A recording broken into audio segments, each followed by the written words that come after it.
What is up, guys? Welcome back. Truth and Transparency. Thank you for being here on a Saturday. Um, I was just down over in Columbus. It's right on the outskirts of Ohio State's campus, the Short North area, Italian Village area. This is 4th and 8th right there at the corner. I'll go over the area, but this is my coverage of the breaking news. Who murdered Spencer and Monique at their Columbus home? A dentist, 2 children. We had reports that they were 6 and 1 or 2.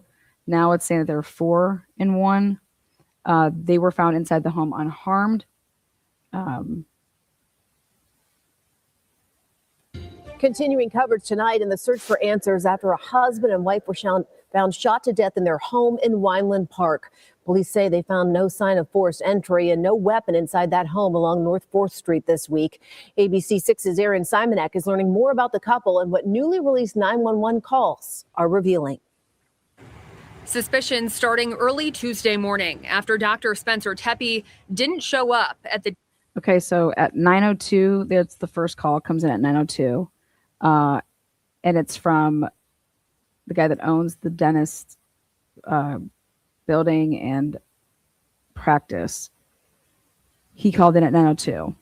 He was on vacation, though, because he was calling based off of what an employee had, told him that, Spencer wasn't there, and that they had called him and his wife, and neither one of them were answering. So the first call comes in at 9:02 in the morning on December 30th.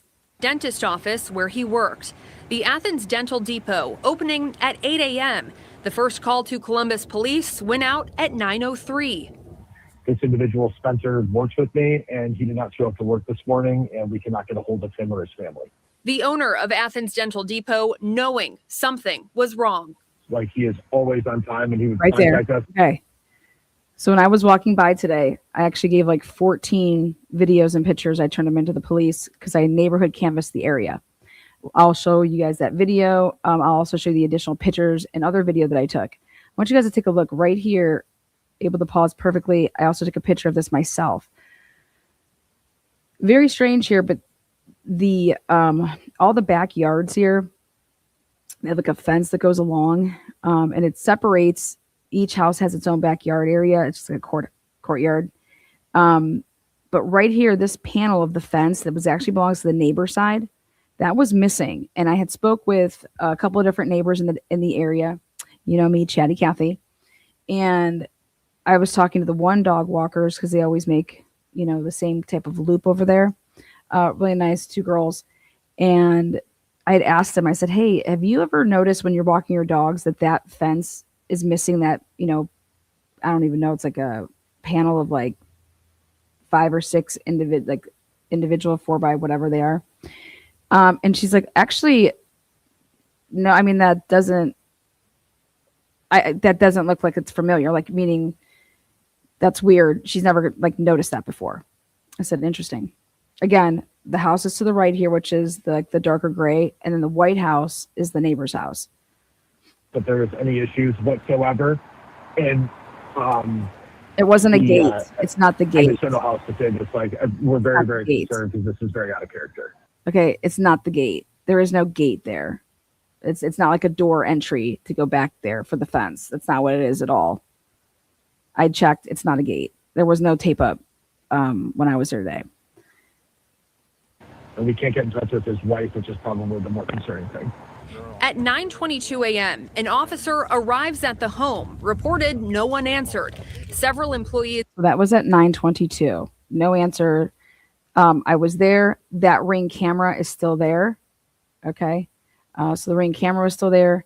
Every house in the area, I'll show you how many cameras. Like, we're not just talking Rings, you guys. We're talking, these are $750,000 homes that are in an area that, they were trying to like rehab, but it's not like it's a bad area or anything like that. It's just it's peppered in with like, you have somebody that's living in a $750,000 house, and then you have somebody that's renting, a duplex or an apartment, like it's like a 1 bedroom for like, I don't know, anywhere probably between 800 and 1200.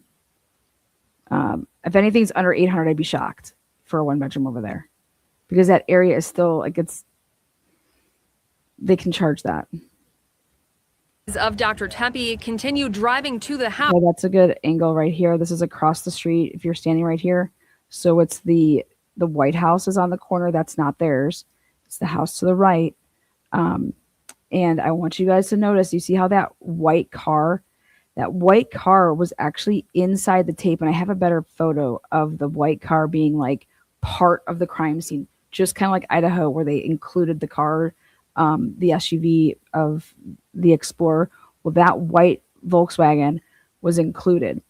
With these houses over here, your garage is behind your house.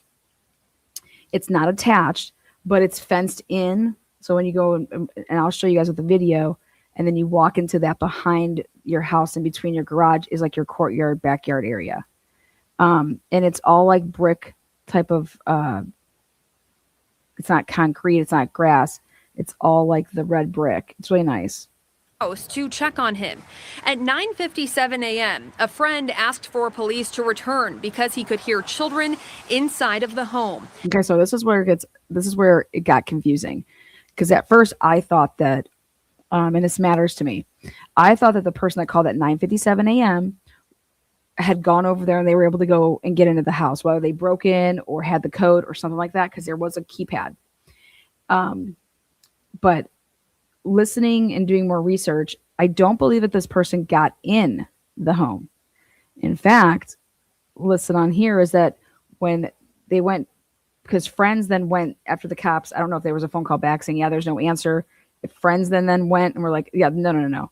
But at 9:57, when they called back, because 4 calls were made, and everyone's like in an uproar about the dispatching, by the way. So we're not even going to talk about that yet.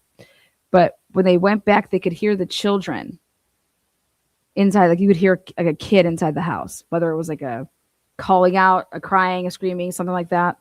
At 10:05 a.m., a frantic call to police saying he could see Spencer's body. See, to say, like, when a caller says, I can see the body. Well, I was interested in this layout of the house then, because, dude, there's no way you're going to be getting up if these bedrooms are only on the first level or on the second level. Like, how could you see in? Because they're supposedly in. The rumors that are out there is that, listen to what the caller says. The caller says that they could see Spencer's body next to the bedroom, like next to the bed. Okay. Inside, laying next to a bed. Police soon returned, finding Spencer and his wife Monique dead, and 2 children who were unharmed. New records released Wednesday reveal Spencer was shot multiple times. Monique was shot at least once in the chest. The Tepe family shared the couple's 2021 wedding video with. Okay, so we're going to go and switch gears a little bit, and we're going to back up to how these two know each other. The research that we've done, there is a video that's out there. This is it right here. They got married in 2021, and they got married in their own home, the home that they were murdered in. Okay. So this video was made by, well, he refers, I don't know if he's the brother of her or the brother. I think he's the brother of her, but, he made this wedding video, and they got married in their own home. Again, it was in 2021. I don't know if it was always planned to do. It was beautiful. It was really intimate. Like, we're talking like 20 people, 25 people. She's 39. He was 37. And the one report I have is that the kids were 4 and 1. And the other report I have is that the child was 6 and 1.5. I went and looked at some pictures that I found. I'm not going to put them out there, but I just don't feel like the girl was 6, but so here's Baby C6 in Fox 28, showcasing one of the happiest days of their lives. Okay, that's in the downstairs front room right when you walk in. When I was there today, 3 plainclothes officers were there, but they did have, like, they were showing, like, one of the guy was a detective. He was there with one of the crime scene photography people, because when I had made my second loop around the house, I heard, like, they were literally taking pictures in this room right by this window, right, and I could hear. First of all, I could hear a picture taking. Then I could also see the flash, and I was like, "Oh my gosh!" Like they went back and they're actually taking more crime scene photos. And that's when I actually talked to the police, and I was like, "Hey, I wanted to give you guys all like the videos I took because I was just writing down the addresses and who had cameras and where they were. You know, I don't. And then whatever my videos could potentially catch, here you go." And so I turned over like I don't know, like 14 videos / pictures, and that's when they went back into the home, and it was right here on this level, right when you walk in. And so I literally saw this, and I'm like, wow, what are they back here for? Mrs. Tepe. Exchanging vows inside of their North 4th Street home. They were just a month away from their 5-year anniversary. A small memorial starting out. So one of the news outlets were able to catch a couple of the friends had brought the flowers, and one of them did bring a soccer ball. So I found that. I think there was like, I have pictures of it. I'll show you guys all of my stuff. Outside of the home, as investigators confirm, 2 children were found. They ended up moving these onto the stairs. Unharmed inside. It is unclear just how long those children were inside. Okay. So right where that cop car is and right where that white vehicle, that's where I parked on one of the times that I was there today. I've been there twice. I'm going back a third time. Like I said, I'll show you the different neighbors I talked to, the areas that they were in. Everyone was really, really awesome. Nobody heard any gunshots or anything like that. But see that car right there? See how it was still there back whenever this was filmed? And it's inside the tape. I thought that was very interesting. That vehicle was inside the tape. And I think that's one of their cars. I can't prove that right now. I'm still looking into it. So if anybody out there has already done it, let me know. Out of the home with their deceased parents. Those who worked with Spencer at the Athens Depot are remembering him. It's definitely not a murder-suicide. There was no gun found at the scene. So it's definitely not a murder-suicide. So they can rule that out. What I did with this is going to sound bad, but I took the video that they made for the wedding video, and I stopped it at every time that there was a person in it. Like when I'm talking about somebody deciding that they're going to get married at their home, and they have like their little reception and everything's just happening all there. It was during a little bit of COVID, but when you have such a small, tight circle like that, your inner circle, it's just, here it is. And I feel like everybody in that video would have been already probably talked to. And there was only one person that kind of stuck out to me. And I'll show you it. But I thought it was just something where you'd want more clarification on. On Facebook, they posted about celebrating his birthday just weeks ago on December 9th. We also talked with Dr. Mark Valrose, who owns the practice. He tells me, quote, "We are deeply..." He was the first person that called. Okay. So we're going to go on past this. Now, I'm going to pull up. Let's see here. Plundered a video, and I'm going to just use a portion of it to show you guys a little bit of the, I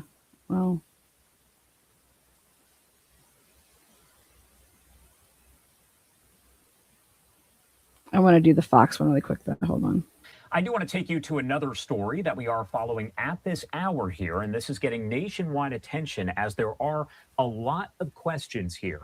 Police in Columbus, Ohio, investigating the murders of a dentist and his wife who were found shot to death inside of their home earlier this week with their crying children still inside. Investigators say Dr. Spencer Tepe and his wife Monique, both in their late 30s, were found dead Tuesday morning inside of their home there in Wineland Park. With no suspect or motive, police say this does appear to be a double homicide, not a murder-suicide, as no weapon was found inside the home. However, there were also no signs of any forced entry. You can see the photo of the couple right there on your screen. It's followed by some of the video of the scene itself, which is very active and has been here for days as police work that investigation. Now, officers have responded. You guys see how the door had the code? take a look at the door. For days as police work that investigation. Right there. And then in the back, they have the same thing. And I'll show you. I got a closer up picture of the backyard. So I'm going to go to all my photos here in a second. But this is just to get everybody acquainted with what's going on down there right now. Or this was not right now, but this was over the past couple days. And then today, the tape's all gone. The tape is all gone. But 3 detectives, I think it was 2 detectives and 1 CSI. Investigation. Now, officers had responded to the couple's home for a welfare check requested after the doctor failed to show up for work at Athens Dental Depot, where he was a dentist. Local stations there in Okay, right there. This is literally right across the street from their house. These cameras right here. I mean, there's cameras all over. So what I think is kind of crazy is with the amount of cameras that they have in this area, not just those, but all the people that live in that area have all Ring cams, but people also have the cameras that are not the Ring cameras, and they're just the surveillance cameras that are on the side of your house at your back door facing out. I mean, there's just a lot of footage. And granted now, when you don't find bodies until, like I said, 10 o'clock in the morning, you're going to have to work your way all the way back to, okay, who's the last people that ever talked to them or have a text, anything of them going out. I want to know if their phones were there. Where there's like a paper trail to say, okay, what's the latest that we can say that somebody has talked to them? Because then you're going to mark okay, they were alive at this last point. And then, we find them at 10. So we're going to work, it's within that time frame. Columbus say the owner of the dental office had called 911 and explained that he was always on time and would have contacted them, but had not been in touch. Now, the owner explained, quote, "This is very out of character for."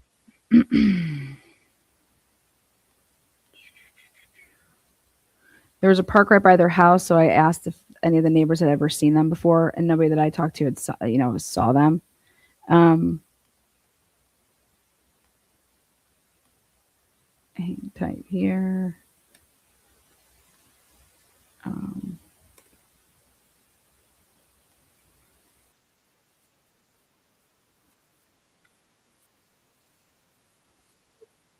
That way, would it have been darker?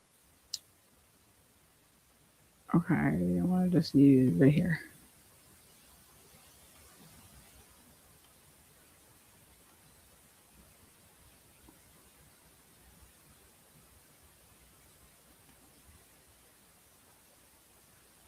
Mother-in-law is saying nothing was stolen, nothing was out of place. So that's another saying nothing was stolen.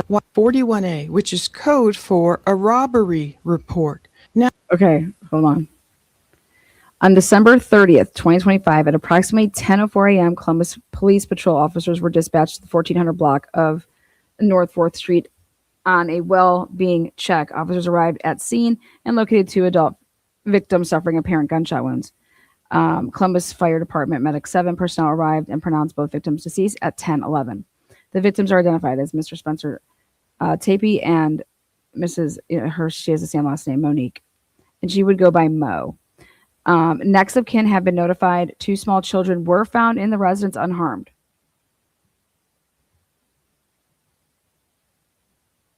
obtained by the Columbus Dispatch, December 31st, includes mentions of a 41A, which is code for the brother-in-law report. Now, 41A, which is code for a robbery report. Now, why is that code there? If the brother-in-law is saying nothing was stolen, nothing was out of place. So that's another confusing bit there, but they're looking into it as a double homicide. Yeah, I mean, if they didn't find a weapon, her rear kind of gunned it, like talk. Okay, so right there is the Zora's house. It's literally, if you're looking at the house, to the left of the house is the white one, and then that's that street that's right next to, that's where the Zora house is. They have no cameras that I saw in the front, but in the back, there is definitely a camera. They were not open when I tried to get, I tried every door to get in there today. I could not get in. About just trying to save your soul. And they found the two kids at home. Okay, so I want to go back to then. Oh wait, I just want to show you guys one part of this video. Where's the part where the guy is giving his little speech? This is right That's another in the middle of the street that they did all their pictures. It's so cool how they did all this. They did everything from home. Look at that right there. Like that's the middle of the main street. The brother who did this is really talented in the family. He does a bunch of stuff for Cincinnati. I wanted to get. I'll just show the wedding video. and basically just trying to break in there and get what they can get. People flip to the tropes and the stereotypes in their minds. Rob wrote, "My wife and I have stayed at their place literally hundreds of times. The neighborhood was rarely, if ever, even a mild concern. Their place was lovely with..." That's in their backyard right there. That's the backyard. That's the fence. They had their lights up like that. The house next to them had the lights that would actually like string along. Okay. So this is what it was like in their backyard. It was like a small little courtyard area. "Some of the friendliest neighbors I've ever met. This was a targeted hit." So he doubled down. Okay. The brother says that this was a targeted hit. A targeted hit. Targeted hit. Who puts out targeted hits on 37 and 39-year-old Dennis and homemaker? Down on that. And I tend to believe him. He's obviously probably got, of course, more insider information than other people have, us random people out here following the case.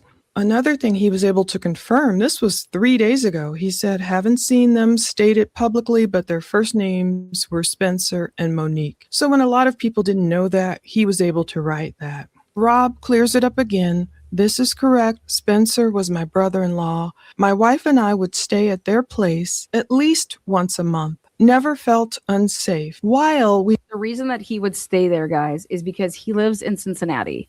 Okay. So Rob here, when he's saying there, I've stayed there hundreds of times. Okay. It's because he lives in Cincinnati. They live in Columbus. It's about an hour and a half drive. And that's why he'd be staying there a lot. You're going to visit and you're spending like the weekend. Okay. So it's not like his brother was just crashing, and very normal. But so if everybody wants to know that he's in Cincinnati and they're in Columbus, that's why it's very normal. We don't have much info right now. Again, everything points to a calculated and premeditated murder by a person who knew what they were doing. Nothing was stolen, nothing was out of place, and there was no sign of a break-in. This clearly wasn't committed by your average street criminal. So That's what the brother said. There's some very, very serious words. Okay. This person obviously knew what they were doing. This wasn't committed by your average street criminal. Nothing was taken. So nobody was. So the reason that that's come up a bunch is it's like, oh, is that in a bad neighborhood? Did someone just plop in there? I scoped out the whole neighborhood. The only thing I will tell you that I thought was interesting is it does back up right to the Huckleberry. And I'm going to show you guys what I mean by the Huckleberry. It's a house it's a big old freaking mansion type house that it's for homelessness as well as, people that are in transition. But what's interesting is where you go to park for that place in the lot, because it sits up on a hill. And when I went back there today and I sat there and I did it on my live earlier, I said, if you're in this parking spot right here, you literally have a clear view shot at that bedroom. So, and there was a Ring camera up there as well. So if anybody was up over there, staking the place out, you know what I mean? If somebody did a stake out and try to get their routines down and what have you. he's just baffled. He says it's just baffling why anyone would want to hurt them in any way. Nothing makes sense. And he's thanking other people. Today has been as bad as they come, he wrote. My wife and I got the call around 11 a.m. And at that moment, our entire world has been flipped upside down. I don't want to give out all the info I know as it's an ongoing investigation, but talking about it on here has really been the only thing keeping my mind busy and away from the crushing reality. And then he got a little confused about, well, he did say Spencer's practice was in Athens, so it's not local to Columbus. And I see he's right there because it's so far away. It's like an hour away. I feel like there's some big college in Athens. Is that It's OU, but that's not right. where the party university, Ohio University is? I have to confirm that. Yeah, but And some people are like, was there some kind of a jealousy motive? And Rob was like, it's possible, you know. And he also wrote, I'm not able to talk much about it, but from what we know, the kids slept through it and were unaware of what happened. They are currently safe and in good hands. That's also possible, even though, you know, people are like, who couldn't hear those gunshots? You know, the neighborhood's so dense, houses on top of each other. We don't know if a person used like a silencer, but that's interesting. So the cops told them that they think that the children. So what this kind of tells me is if the kids were in pajamas, it's like the parents put, you know, I'm telling you, they have cameras all over, so you're gonna know. Some of those doors will tell you every time that it opens. Like the camera system that they have is the same brand I have, and it talks to you. You can talk to your camera. If you were in distress and it could go off. I would love to know if they had any, because like if your internet gets messed up, you lose power, lose internet. If that would affect their shit. Also, it'll tell you when you look at the app when every time it detects anything, if a front door open, if you had a closing of like the back door, it's gonna timestamp that stuff. Again, depending on how you chose to use the features. a suppressor. And he also Okay. cleared up what Monique did for a living, because some people were like, oh, where did Monique work? Because a neighbor had said, oh yeah, Monique, you know, I usually see her when she's leaving for work. I don't know if that person assumed she was leaving for work. I don't know if she usually left while he left for work, or if she was dropping off a child. Rob says Spencer was a dentist. Monique became a stay-at-home mom once their first child was born. That's another thing reminding me of financial services technical lead at Nationwide, based in Columbus. And it reminds me. That's one of the biggest places downtown to work at. They have the most employees.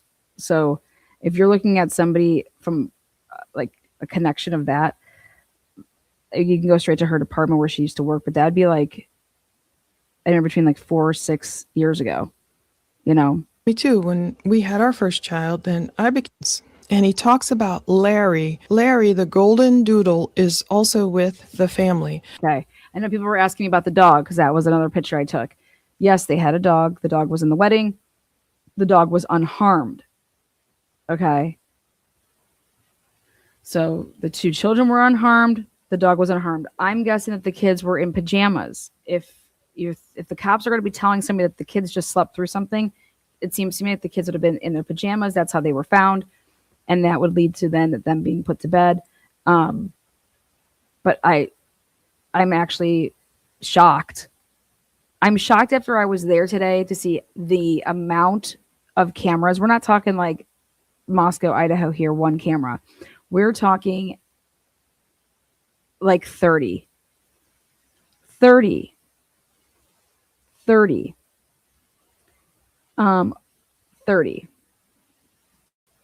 I thought the dog was, do they just call them golden doodles? They look darker, you know, in the photos. Anyway, maybe that was a different dog I saw on Monique's Venmo, but then there was a dog in the wedding video. Anyway, maybe that's a doodle too. Rob said, my wife and I had Larry's litter mate, Walter, for 6 years before he unfortunately passed away. And so, yeah, I did see a photo. Okay. This is the S. So I was explaining to the Columbus police officer today. I was like, hey, I just want to let you guys know that I have these videos, but I can't use the SQ card. Like, I can't use that code and upload it. I would need like another device. And he's like, I know exactly what you mean. He's like, you're right. So the cop pulled out his phone. He pulls up the SQ code here, and then I took a picture of it from here. He's like, all I wanted to do is tell them that, like, you might want to look at it changing that, because I'm not able to. I'd have to have two devices, and that may deter somebody from like uploading something if they had something, right? Like, oh God, forget this. I'm not going to go do this. And he was like, no, I see exactly what you're saying. So he had to take his phone out of his. So he pulls out his personal cell phone. He types in to pull that up, and I take the picture of it so I could click on the link, and then I start uploading all my stuff. They were really, I mean, they were really nice. They seemed like they were on it. They're definitely taking pictures there today again. It is right by the front door.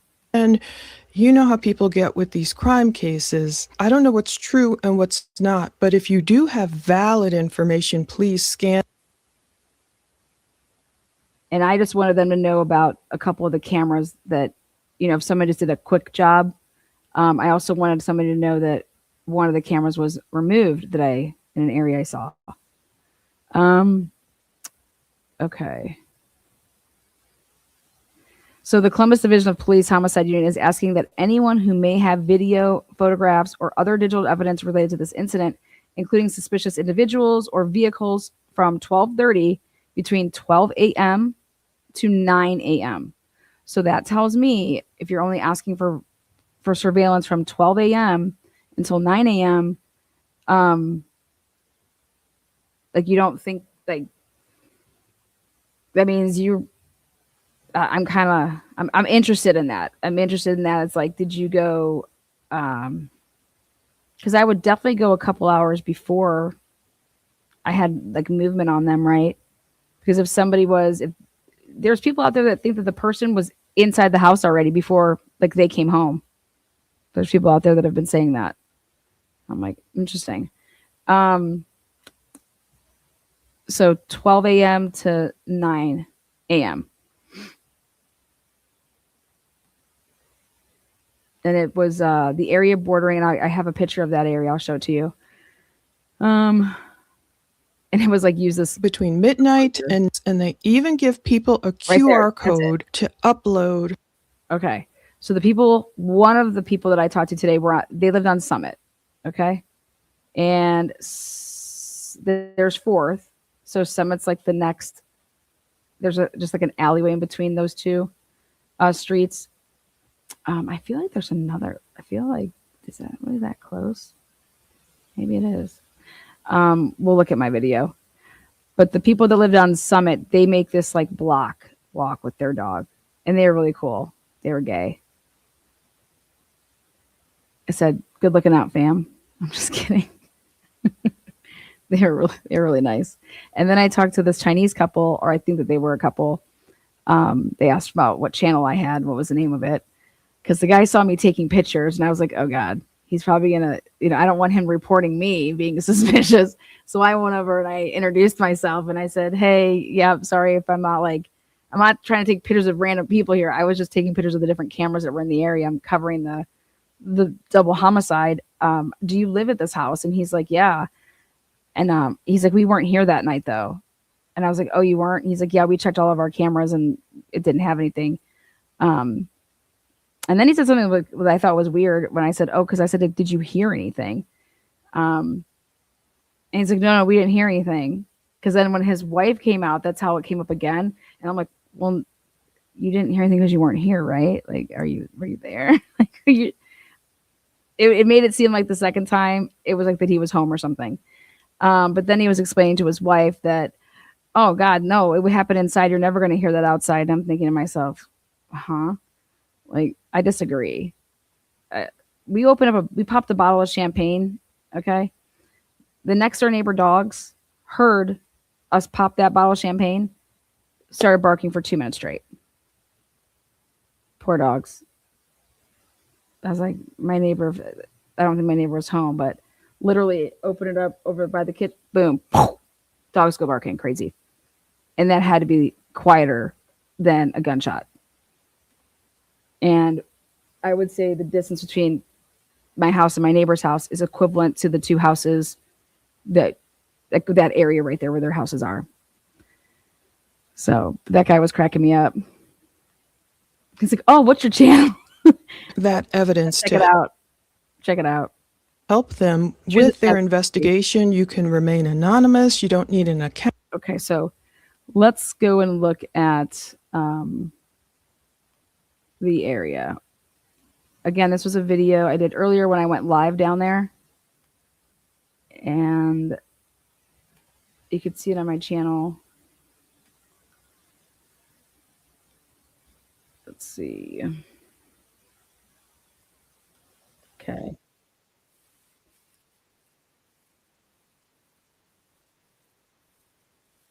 Okay. So I'm going to mute so I can, right there. I'm coming up from the back side of the house, but there's the White House, and that's how the garages are. And there's a door on the back of this side of the garage. Then you can walk, and that's your little courtyard area. So it's your little fenced in backyard. But so over here to the right, there you go. That's a good shot of like the little alley. Now this person in the White House, they got cameras everywhere. Like literally, they have 5 cameras that I saw on their house. And when we get around to it, I'll show you. Now this place right here, see up there, if you zoom in, you can see the little white camera it faces dead on to that neighborhood. I catch it again right there, right there. It's that white one. But it faces right here onto the houses. Right here, you can see the gray house. It's the one. Its address is 1411. And see how their backyards have like that fence. So all of them, those 4 or 5 that are right there. Let me tell you what I did with my glove. By the way, I froze my ass off. I cut the glove pointer finger out so I could use it, my little finger, to like be able to use my phone and like. Otherwise, but that's why, in case you guys are wondering, I cut it with scissors to make my index finger be able to use my phone more appropriately, because it was a mess. So that's my smarts right there. That's my brain working. Okay. Again, that's the neighbor. I almost welcome. The news has reported that there's like a camera that's facing. Look at this. I'm just sliding. Yeah, it was all ice. Yeah. Okay. So this area's down around campus. You have a lot of one-way streets. And so this street right next, this is what should help the police.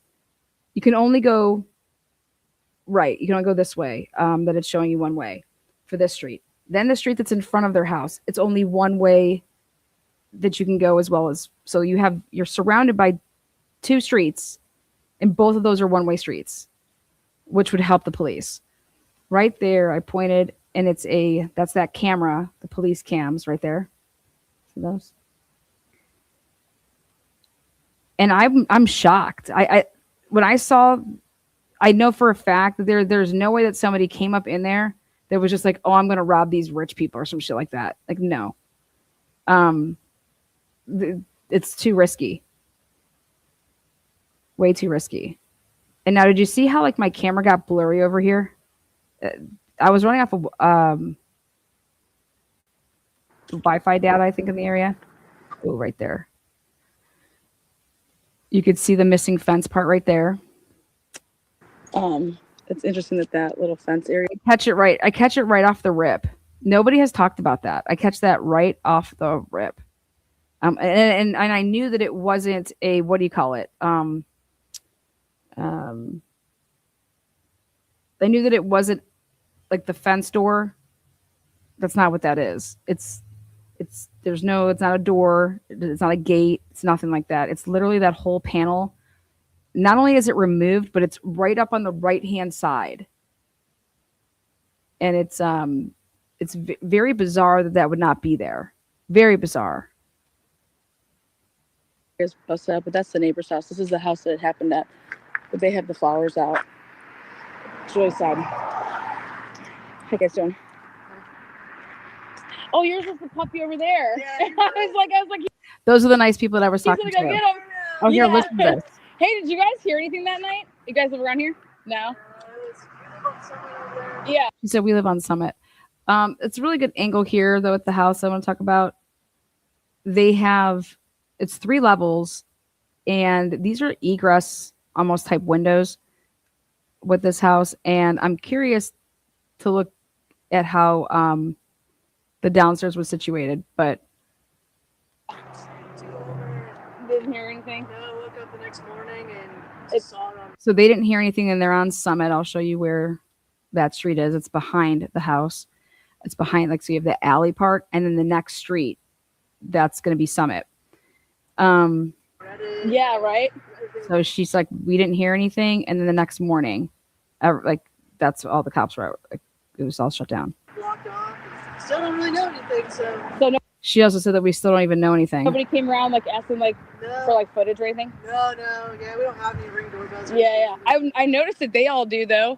And they have all cameras in the back. This place is like loaded with cameras. Oh, I know, and there's one right here too. Yeah, like oh yeah, that's right. It's like right there on the So that's that. I was you I have was trying to be respectful, not like. Then I asked them about it. indoor cameras. Good option. So right here, I point out, see where it's a stake that has a security. It's letting you know that it's being protected by a security system, and it's Simply Safe. And I'm telling you, the ability that Simply Safe has, depending on how you use it, it's a really good system. And that tells me that they have cameras inside the house. This is not like a Ring camera type of thing. The Simply Safe, you're actually, let me see.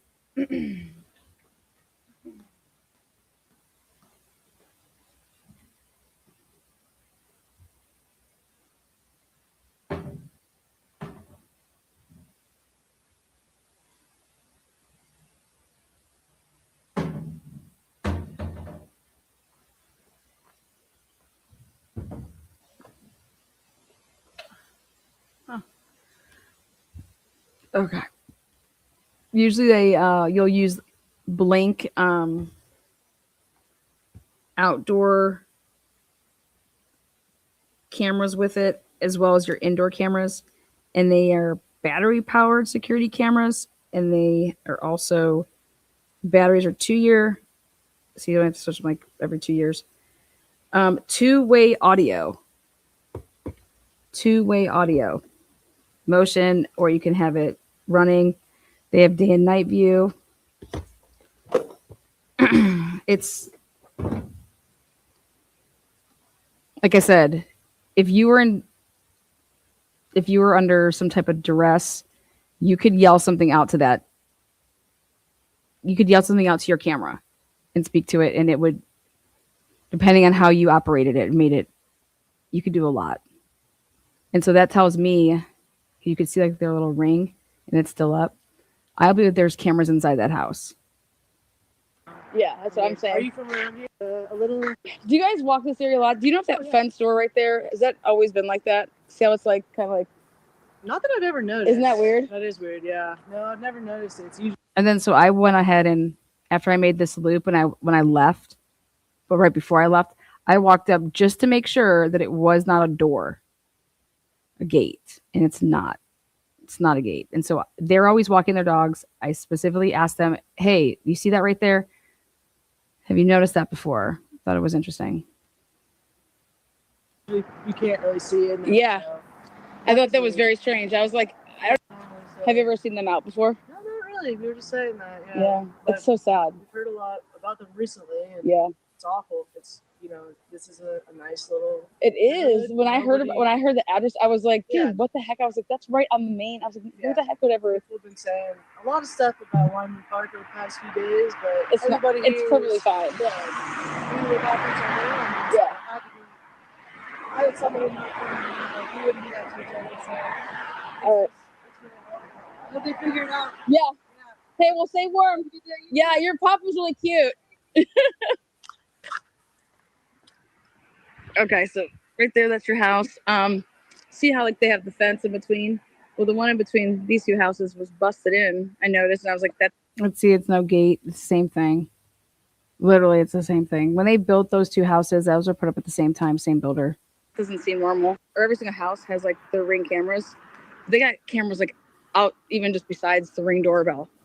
So I was down here, and that's why it took me a little bit longer to go live. When I got This isn't my first time that I made the loop. I made it like when I did this video, I had already walked this area twice. So this would have been my third time.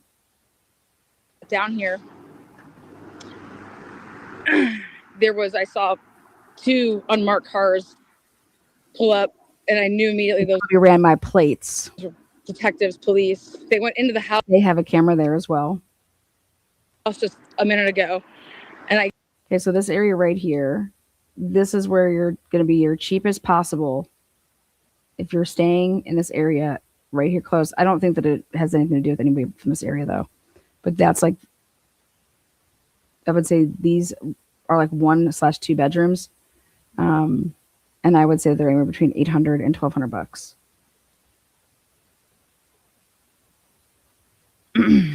and Now, when you get to the end of it's a one-way street, so if you're traveling like to go out of Yeah, there, we're I'll going- explain how this would work. So this is 4th Street, and it's going to head, what would that be? I don't know. North. And then Summit is a one-way because we're about to make a left to go towards Summit. Summit is a one-way, and it's south. Is if you park They were east and west. I need to think for a minute, but you get what I'm saying. They're right next to each other, main streets, and it's one way you can only go the one, and then the other street. So this is 4th. to the side of the house, there's a side street I'm going to take you guys to. Leaving up But out of this that trip- area, leaving up out of that area on a car. I'm just saying, it's very interesting. Traffic can only go one way on 4th. This is pretty close to Ohio State's campus, like really, really close, if you ask me. Yeah. It's also just like literally 4 blocks up from High Street, where all the bars are that are the nice area of the short north. Italian Village. I mean, this definitely wasn't a wrong place, wrong time. There's no way. You can cut through here to get back to the alley, but I want to show you guys something because I'm not going to cut through. So I continued to go so I could make the full loop. And there's cameras all over. So when I made this turn to come down this street, which would have been the first street that you could have turned left if you came up out of there because you were parked on like the side street, which I cannot imagine somebody parking over there. Just showed you where it happened. Those were $750,000. So right here, there's going to be a Ring camera. So speckles. Thoughts in an area that they're trying to situate a camera. Right there on that door. I thought that was a really interesting spot. That would have caught anybody on this street, depending on, I guess, how their settings were. There. Like I'm on camera. Everybody that I've asked so far. Then now when I make this turn, in the back of the house, this is the alley. So you walk you just saw it was like a couple, I don't know, 20, 30 yards. Then you make a left because I'm going to go back. But now this is the alley where you would be pulling in to get to your like driveways. And the first part so this is how they sketch. Like this is like the old style before they redid it down where they live. And this is the only thing that I think it's alleys work. It's sketchy. You drive down. This is typical Columbus. It's always like the alleys because it's how you get to your driveway. In the back of the attached. I'll show you guys. Okay. So this guy off to the right here that has this car, this RAV, I spoke with him. Okay. So on one of my loops, I noticed that the white building here, they had a position to have a Ring camera, but it's not there. It's missing. I noticed so up top. So you live up there, your garages are down here. There's like studios, but right there, that used to be. Right there is where you had the Ring camera, and it was gone. So I made a note of that. I can't. That was interesting. That live right And then I talked to him, the guy that lived in this there. place, They didn't hear anything, and no. and he told me that he didn't hear anything, and that the cops never even came and talked to him. And I'm like, wait, what? I was like, what do you mean the cops didn't? I would think that they. He's like, yeah, no one's came and talked to me. And literally, I mean, I don't know. I find that bizarre. But they didn't, according to him. And it's not that far down. And I would just be wanting to know if he had like cameras at all also. Because of the house right here, off to the left, it's right across from his, it's a catty corner a little bit. They have a camera right there in the middle of those two garage doors. Let's talk to them. Right here, that's a camera. Up in the middle of the garage, two garages. And then these are the apartments that we just walked past going, you know, on the other side of the one way. And so I'm like, that. Wife were murdered. And that was weird right there. This boarded up window like that, it makes the place look complete trash. And it's just not. Like, I'm like, whoever this person is needs to be fined. You know, this curbside appeal over here. And there's two top. I don't know when the garbage day was, but it could have been today. Everybody's garbage was out and everybody's garbage was like not in it, except for one person. Others that were left. Look at Nobody this. was answering. These people right here is just all a bunch of fucking trash. They're the only people that had their garbage, and it was all over the place. It wasn't just in the trash. It was fucking everywhere. All of these buildings have, if you look to the left, they have all these motion lights everywhere. It's unlike him, obviously. He's a dentist. They knew there was a problem once they couldn't. You guys got to hear this. Okay. So see how it was not that far where we just were to like, were these here? I would be asking that dude, oh my God, like all these people I'd be asking, all these neighbors, to include the people in the back alley neighbors. Fucking nobody was asked. Okay, so here's where it starts these new. There, but. Okay. So on both sides. Did you see how when you're in this back alley, your back door neighbor, you're going to have your garage, then your little alleyway, then it's their garage, and then it's their house. So, I mean. I was looking for the cameras. And. That was just a light. It's just a motion. I'll show you which one's theirs. So this house is not theirs. It's the next gray one. So. Okay. Woo, it's freezing. It was cold as hell right here. So that's the backyard. And now I zoomed in, and they have a really cool, the way they did their back. When I say I zoomed in, guys, let me tell you what I did. I zoomed in, took as many pictures as I wanted. Then I walked up to the fence, hopped on that part of the fence, and took every picture that I wanted in the backyard. Okay.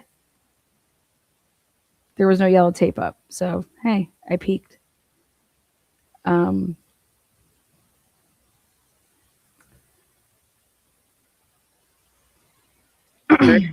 I don't know when garbage day is, and I don't know if they just leave their cans out. I'm going to check it out tonight.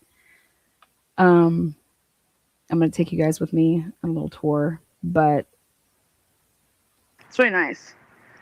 House is really nice. When you park in your garage, you can close this garage door, and there's a door that you walk out on the other side. This is their garage. They didn't have there's no cameras. And then right here is their neighbors. But they're neighbors. Wait till you see how many cameras these neighbors have. Okay. One of them is on the corner of the garage up in the top left. And the other one is a camera up in the top. I'm telling you, they have cameras all over. Okay. Look at these. See? So this is the house that it happened at. And now what I wanted to check is that's where I was like, how did the caller at 9:57, okay, what what window was he looking in, and how did he look in? Because I'm telling you, even some of the windows that are on like the side when we walk around, how did you see in a bedroom and see a body? That's what I want to see. What room are we talking Kind of about? going up a hill back behind. Okay. Boom, I nailed it. Okay. The house that's right here, right behind that, you see that little steeple? That's the Huckleberry. And we're about to go over there. And this is the only thing that I thought was a little sus. If you guys want to possibly say that it was because you got a lot of you could have a lot of transients right there. Behind us. Do you see back there? That's the Huckleberry house. Right here. Cam. Cam. So we'll talk about the Huckleberry in a minute. But Cam's now. That's the back patio where we I were. pointed out the back patio of that Zora house. There's a cam there. Okay. Right, so there was a camera. Anybody that's coming back through here, like we're on camera right now. Totally all day. That's the house. This is their neighbors. Woo. And those are not motion activated cameras. Look at these cameras right here. Then look at Sidewalk. what these people did. This is so smart. I mean, they're getting everything. And they put, But yeah, so see how I'm walking along it? Like you'd have to you have to like do a little maneuver to jump up on that one right there. I mean, you can do it. You're going to stick out. they didn't answer. They come and do a wellness check. There's like 4 or 5 different calls. Okay. Do you see that window right there? Now this is the neighbors, but the house is kind of similar. Look at these. They put cameras on the side of their house right here. Right there's the calls. Right there. You see those? It catches somebody that's walking on the sidewalk on 4th, the one right here. And then the second one here catches if you're walking on the sidewalk over here. I mean, they had this area literally covered. Look at that. I was thoroughly impressed. Right there's the And then they have the cop cameras over there. police cams. You see, like, let's look at. So let me just tell you something. If this is a hit, okay, why would I take them out here? This is not a place that I would feel comfortable with all of this surveillance, taking out a family or, the two husband and wife. I can't come in a car. I cannot come in a car. I'd have to be on foot, and I'd have to be I'd have to go through, I'd have to be at least 4, 5, 6 blocks away from where I would ever think about parking. There is no fucking way in hell I'm parking anywhere near here. I would have to be on foot and put my car somewhere and then make it so that they wouldn't be able to follow the cameras to track me. Then that's when you almost would be considering getting on public transportation for a little bit and then possibly hopping off. I mean, I'm over here just trying to help the cops brainstorm and think, but there is just no way that I'm parking anywhere near here. And if this was a targeted hit, and you want to get away with it, why kill them here at their house when could you ever get them anywhere where it would have just been them two? I mean, I don't know. Not a professional hit, a personal hit. It's the same thing. A hit. Just premeditated a hit. That means you're trying to get away with it. This isn't crime of passion. Crime of passion, you're not thinking about any of this type of stuff that I'm telling you. When you're talking about a hit and you're, hey, I'm fucking killing these people. What would be the motive, right? Which means you got to do victimology on both husband and wife, okay? But if you're going into someone's house like that, you are planning to kill both people. How are you planning on only killing one? If they're both in their home, it's just high risk, very high risk. They got 1, 2, 3, 4 cams over there. What the hell?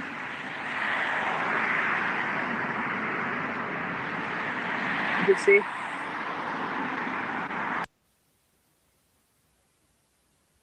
And so I want to see how dark it is. So that's why I'm going back tonight. I want to see how dark it is over there. I'm hoping that there's not like new lighting since like it happened because I really want to get the experience of how dark it was. Yeah, these houses are really close together. The whole area is really close together. I was trying to think of how loud like it is with like the traffic from like the cars, but at that time of night, no, 12 to 9, you know. Um,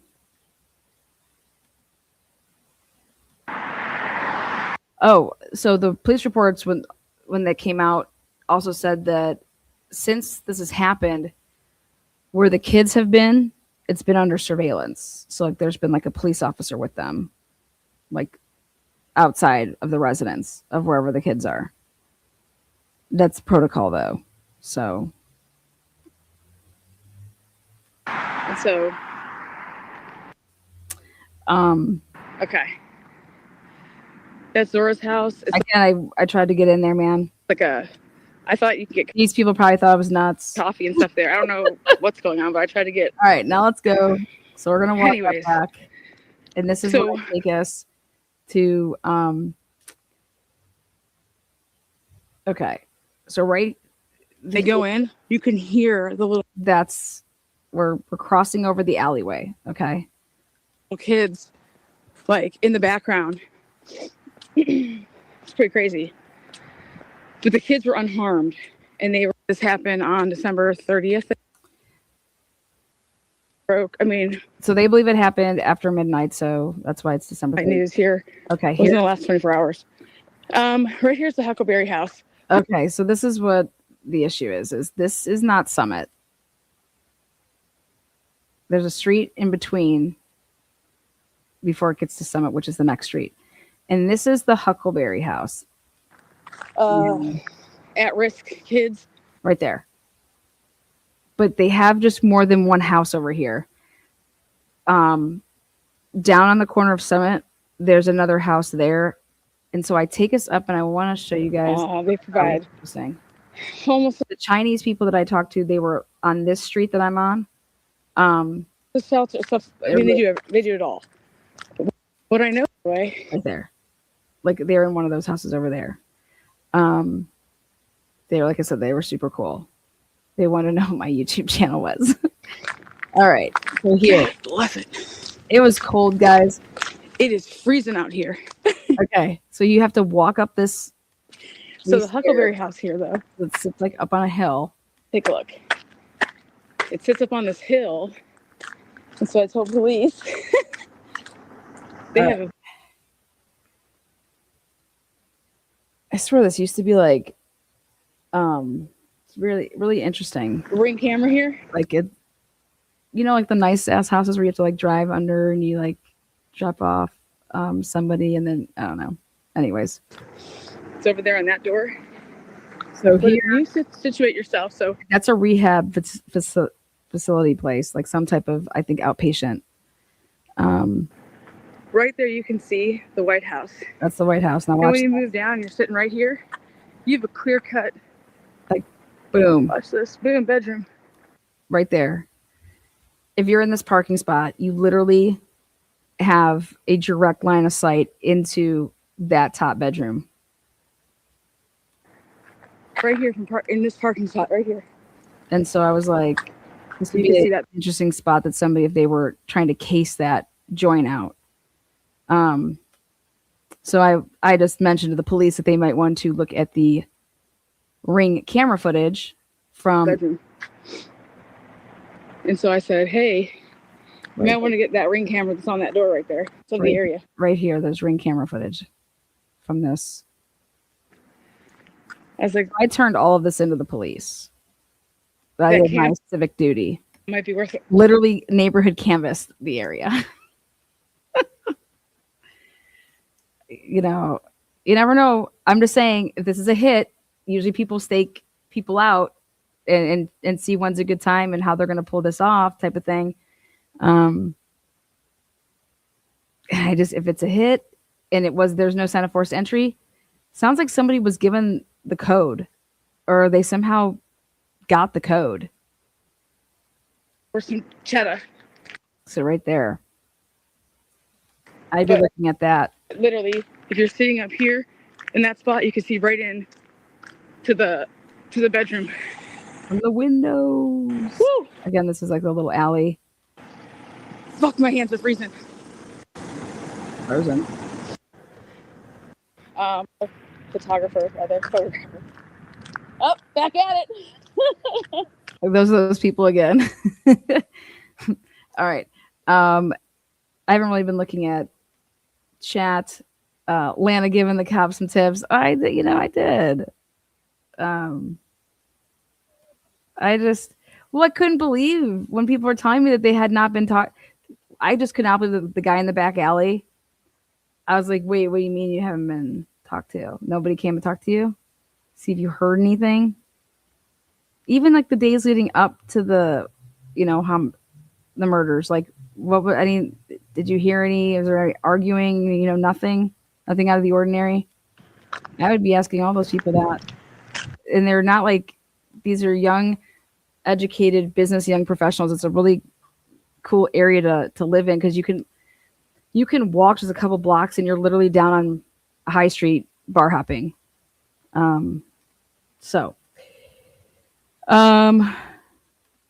both of the kids Spencer's? I don't know. I don't know that yet. What other areas? And see if I can get there was allegedly the night before a burglary. Yeah, and it wasn't. It was a mistake. Okay, now let me pull up next part.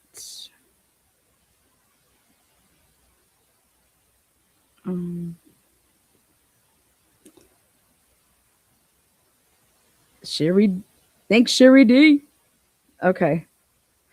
Our family is devastated by the tragic and senseless loss of Spencer and Monique. They were extraordinary people whose lives were filled with love, joy, and deep connection to others. Spencer was a devoted and proud father, a loving partner, and a friend to everyone he met. I think that it's both of their children. But I don't know. That's not everything that I see. He was intelligent, warm, and endlessly welcoming. Endlessly welcoming. And I'm going to play you guys a clip from the wedding when this person talked at the wedding. And I just want you guys to hear what this person said at the wedding. He is a graduate of the Ohio State University and a member of the American Dental Association. Spencer was fluent in Spanish and deeply committed to serving others. He gave back through big brothers, big sisters. Okay, and so when I read that, the reason I want to talk about the Huckleberry is because I was like, I wonder if the close proximity of where they lived to there, if he was ever like, hey, I can help, I want to give back or something like that, because it's got some interesting characters that can come in and out of there. But he's a huge Bengals and Buckeyes fan, and loved life with energy, laughter, and generosity. I was told that they traveled a lot. Monique was a loving, patient, and joyful mother whose warmth defined her. With a background in childhood education, she brought care and intention into everything she did. She was an excellent baker, a thoughtful planner, and someone who found joy in bringing people together. Her kindness made people feel instantly at home. Together, Spencer and Monique shared a beautiful, strong, and deeply happy relationship. So these are key triggering words for people that are out there saying, oh, it was like a lover's triangle or something like that. This is telling me that whoever wrote this for the family, right, is backing that this is not that type of a situation. Like, they were both devoted, loving, or at least this is what this person thinks. Nothing was taken from the house. Nothing.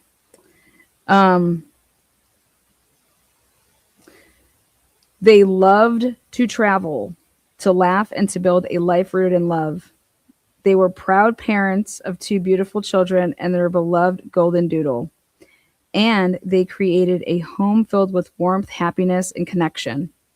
We are heartbroken beyond words.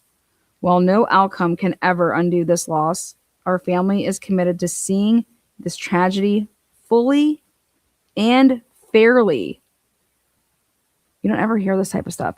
Fully and fairly brought to justice. Fairly brought to justice. And to honoring Spencer and Monique by protecting the future of the children they love so deeply. Detective Gretchen Weiner, is the lead investigator on the case. I talked to Detective Woods today. Assisted by Detective Miller, so neither one of those is who I talked with. But on Friday, Rob shared a statement from the family to ABC6. I reached out to Rob when I saw their love for Cincinnati and that they went there and stuff like that.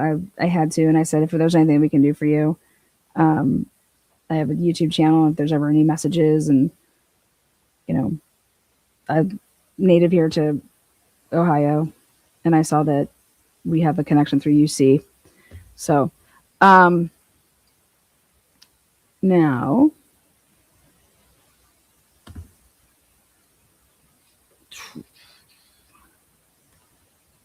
I wanted to know more about the practice. Thank you, Lana, for all that you do. You're amazing. Thank you so much, Deb. Awesome sauce. Shout out to Homegirl Lana on this work. Thank you. Hey, what's up over there? Calling beings over there. Let's see. Okay, I want to show you guys this video because I think somebody in their close circle, from my understanding, is Spencer really helped somebody to the point that they live together and stuff like that, and he made just a bunch of comments at this wedding, and he did a speech, and so I want to play that. In progress call. You're on. Oh, it's supposedly the night before there was a burglary in progress call, and so I want to see if that has anything to do with what happened here, like on the 29th, or if it was all just something's wrong with. So I'm gonna put in for that. I'm actually gonna just go down to the station.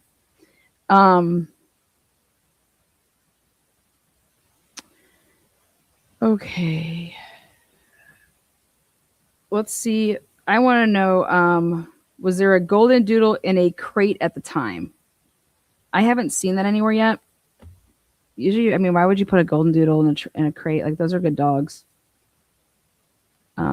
At midnight, when your dog, I guess, if you sleep your dog, I guess, but it's, 5 or 6 years old, a couple years old. Yeah, they fed him and helped him a lot. Yes, Murky, this is the person we're going to talk about. So I'm going to go to my pictures that I took. Pictures. And like I said, I'm not trying to, it was just something I noticed, and I wanted to talk about it. It's, hey. Here we go. Okay, so let's see what I have. Okay, so when I was going around, see that camera there, that's on the back. Now this is the front of the house. You see these curtains that are down? That's that's the backdrop of where they got married. Okay, actually too, I'll just go like this. Let me pull up.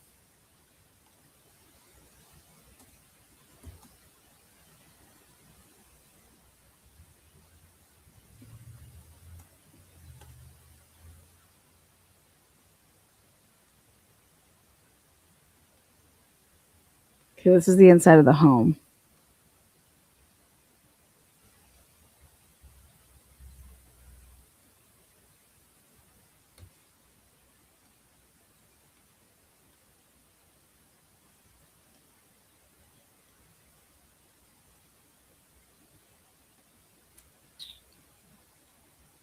Okay.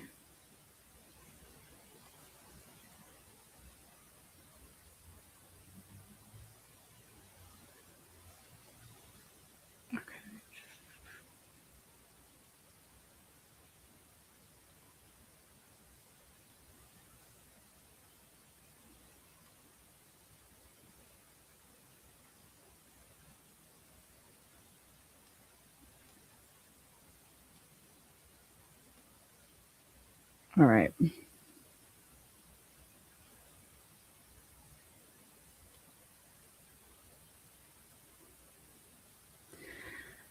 Okay. So this is the front part of the house, and you see how the doors that kind of open up with the French doors. That's where that those curtains are. And then right to the right, you can kind of see like that's the front door. And you see how it has like that deadbolt right there? See, there's a better angle. And your kitchen's going to be all the way at the back. I'm trying to get a better angle. Okay, there you go. That's a good angle. So the front doors, you can see when you open it up, it's like perfect for entertaining. It's all open, okay, and it goes when you walk in all the way to the back of the house. It's gonna walk into like the kitchen area, and then there's like a bathroom that you could see a bathroom door right there to the right area.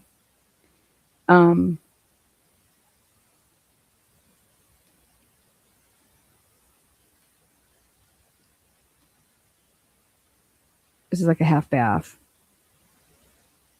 Looks like to me, anyways. Oh, maybe it's a full bath. I'm trying to just see. Okay, see, this is upstairs. This is like a bedroom. Another bedroom upstairs. See, you can see the house next to it. Again, that's upstairs. Upstairs. Closet. Now, this to me seems like the master. Okay. And yep.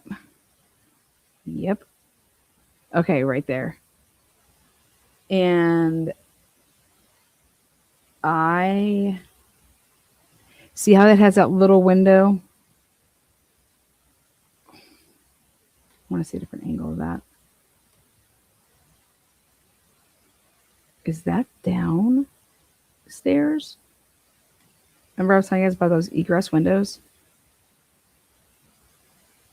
Is that off the first level? I need to see pictures of the house outside again.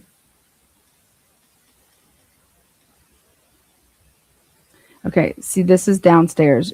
Those are egress windows. Downstairs.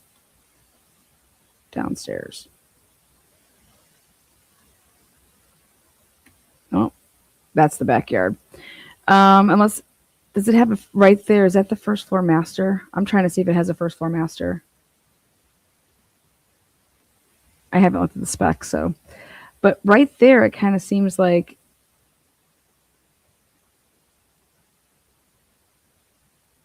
see that window that's right. I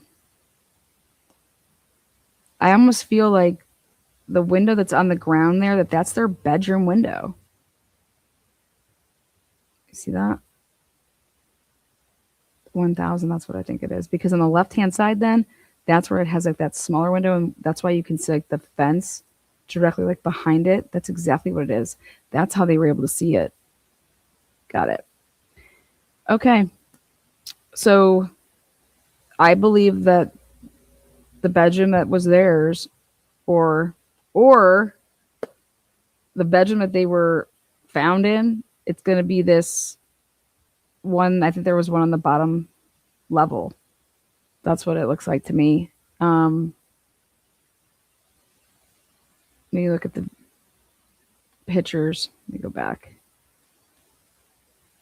Yep, it's exactly what it is.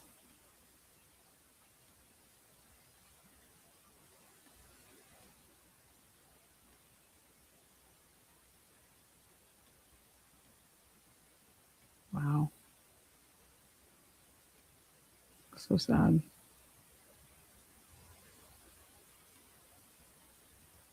Yeah, wow. Okay, so when you walk in, you can go like kind of like right downstairs. It's interesting. Where's their washer dryer in this house? It's a very interesting layout. It's a very skinny house.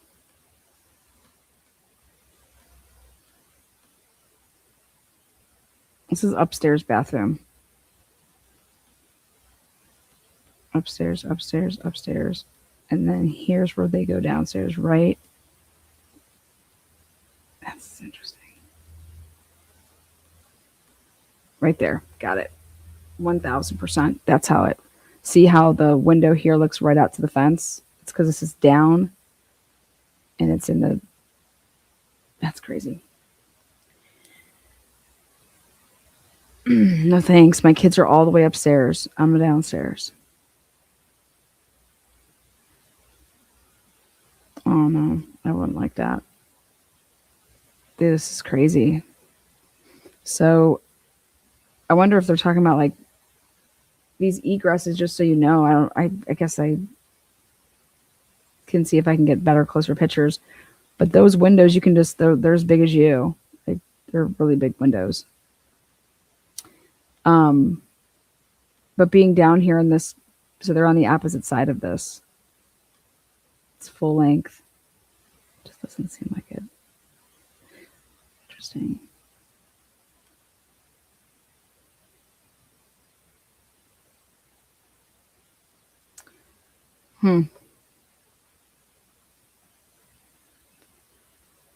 What's the footage? What's the square footage here?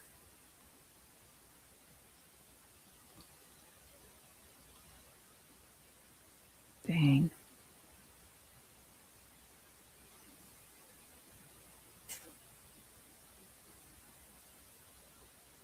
We could easily slip in there. The kids wouldn't have heard anything, probably upstairs.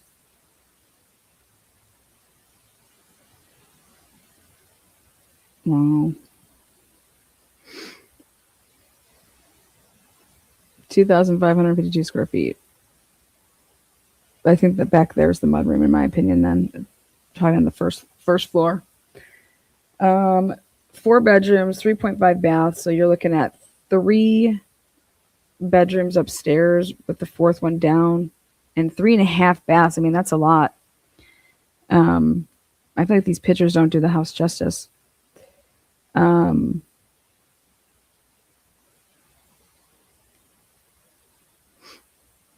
So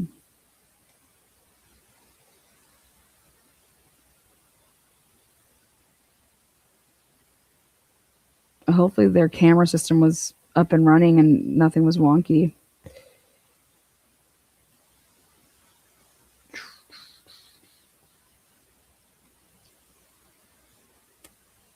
You know what it looks like to me? It looks like there's the bedroom upstairs, okay? Because there's 3 up there. I think I have an idea of how this house is that there's actually 2 masters. In the downstairs in-law suite, have you guys ever seen those where you'll have like 2 masters in the house and you get to pick yours? That's what it seems like this is to me now, is that there's a downstairs master. And so I'm just curious if they just said, we're going to take that one where you can have like your, like, you know, if you're having your in-laws or whoever, you have people stay over and they go down there and that's a room for them. So, because now if you actually look at I'm almost positive this bathroom is on the 3rd floor, and that's a master. It's a master bath. Anyways, it makes sense though. The only way that you'd be able to see inside any window to see a body is it'd have to be downstairs. That was all I cared about. And see right here, this is the picture. That's the room that you would see a bed and his body, which it's carpeting. Damn.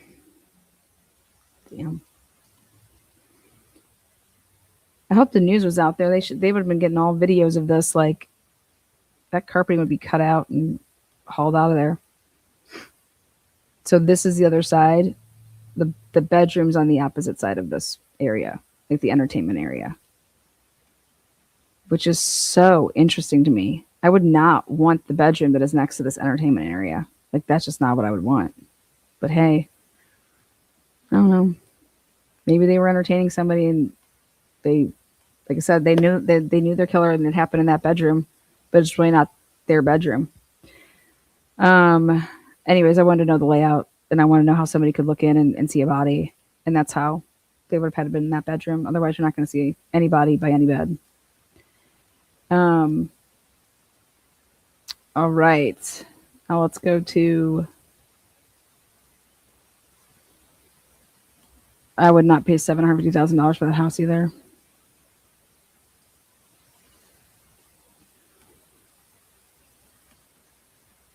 Let's pull up. I want to show you the video of the. I'm trying to find.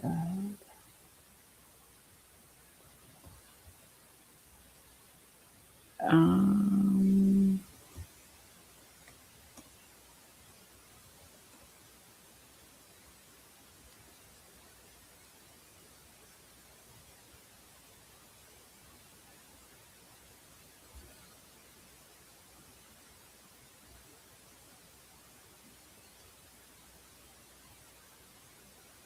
could they put on this? I just want the video itself. Oh, here it is.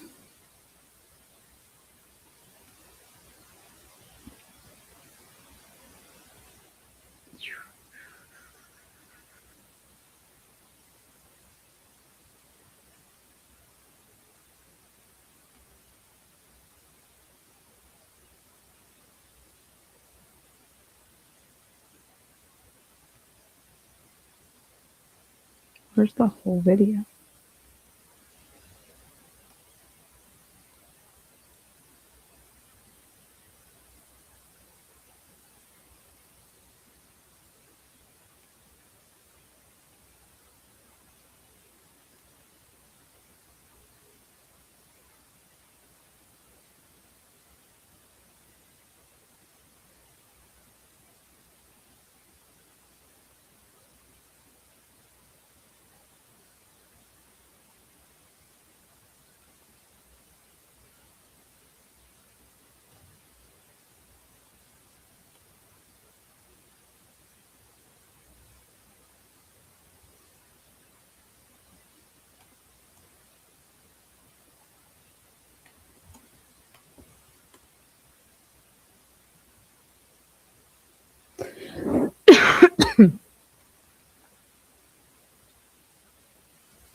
Wow.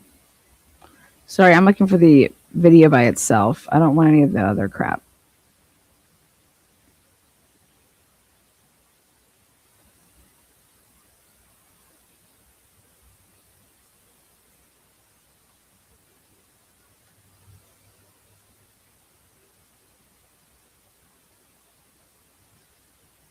Hey, Marky, are you in chat? If you're in chat, if you have that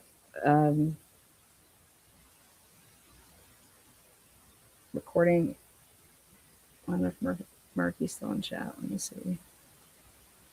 I thought I sent it to myself. I did not.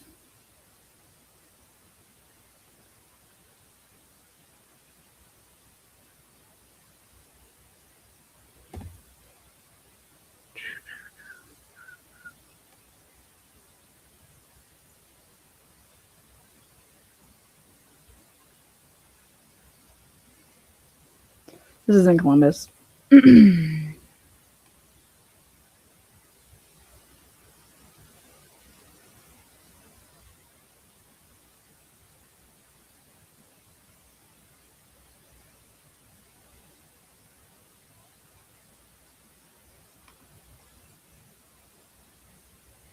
Yeah.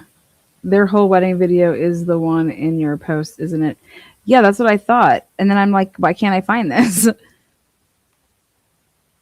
Hold on. Yeah, it's in my post.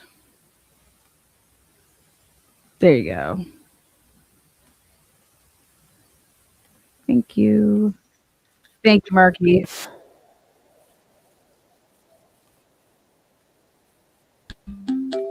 So that's Spencer. By friends and family who are fortunate to be able to say the same.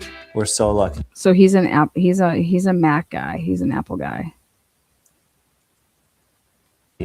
Our support system is immense, and you embracing Larry, my crazy group of friends, and my loud family like you have. Larry.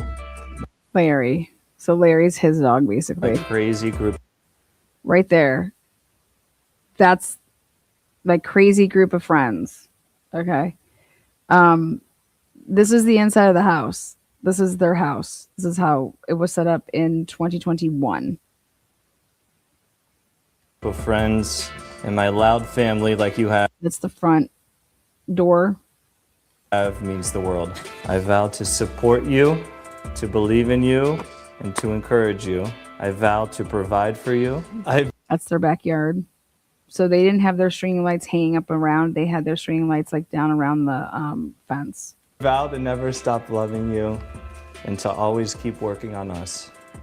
And lastly, I vow to do my best to always keep making you laugh because your smile is my favorite thing. I love you. That's a good overview.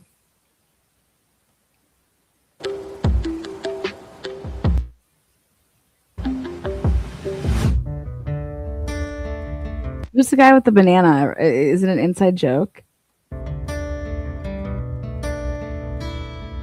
They got married at their home here. Okay, this is really weird. This is exactly where I saw the lights. They were taking the pictures and the flashing right there. So they were taking photographs right next to and by, because I heard it and I saw the flashing. So pretty. Smile and tell me I'm That's like he's getting ready in one of the bathrooms. and we just begun. So she walks down the stairs to go. There you go. Oh, wait. This is in the front room. This is how they decorated it up for their wedding. I can't even believe that. This is crazy. Again, this was in 2021, January, so it was a little bit of COVID. They read their own. There's people there, so those people there on Zoom, so they could see the wedding. Happy thoughts. I'm going to start out with a little story. I was kind of taken back, when Monique approached me a couple weeks back and said, "Hey, Dad, I want you to do the ceremony for me." And she told me, "Hey, I think I found a guy that's just as good as you." I said, "Whoa." In the back of my mind, I'm thinking, wait a minute. We got to put this to the test. So, I did my research, did my analysis, and put all the checks in the squares that I wanted to. And the end conclusion is, hey, he is better. Darn it. And I wish I can take the honor, but that honor goes to Tim and Yvonne. Thank you very much. Thank you.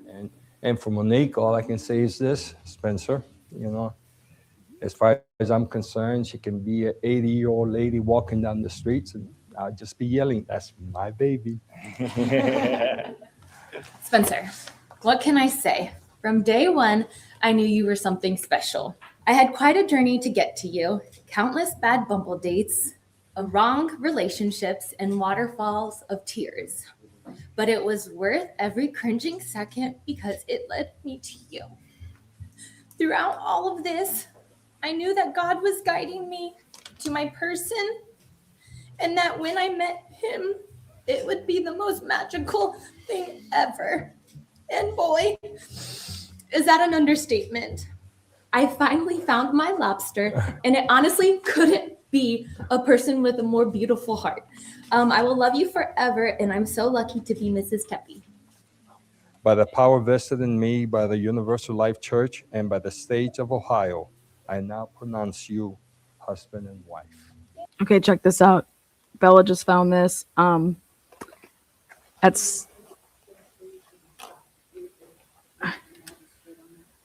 at 7 p.m. The night going into the murder, because it was between, they say, 12 and 9. At 7 p.m., there was only one Google search, but they put in her they Googled Monique's name at 7 p.m. I see that.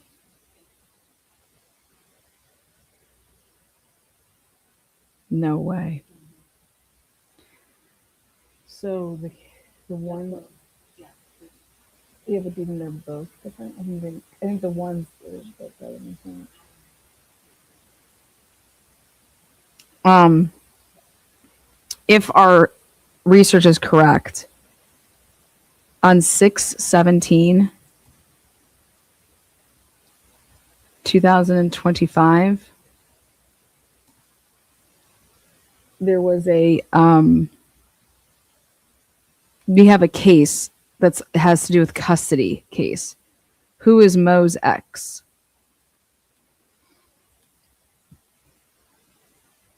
Oh, I know the magistrate for Monique's case.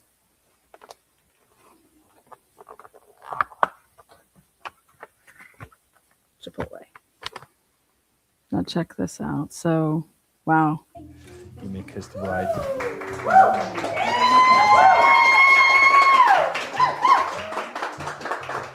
So everyone, Larry does not. I'd like to present to you Mr. and Mrs. Tepe. Tepe.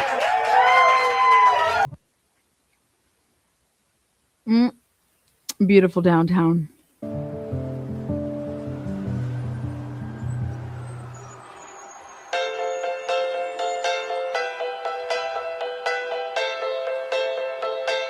Literally, these were taken like right around where they live. These pictures, they did a really good job. Oh wow, holy crap! We have the case. Good job, B. Oh gosh. Hold on. Excuse me. So sorry. Oh god, we got it. We have her maiden or her name before. Wait. Oh boy. Auto appearance pro se. What was going on on 6/17/2025? Who filed something? Okay, so back in May of 2017, there was a hearing / event scheduled. But this is interesting.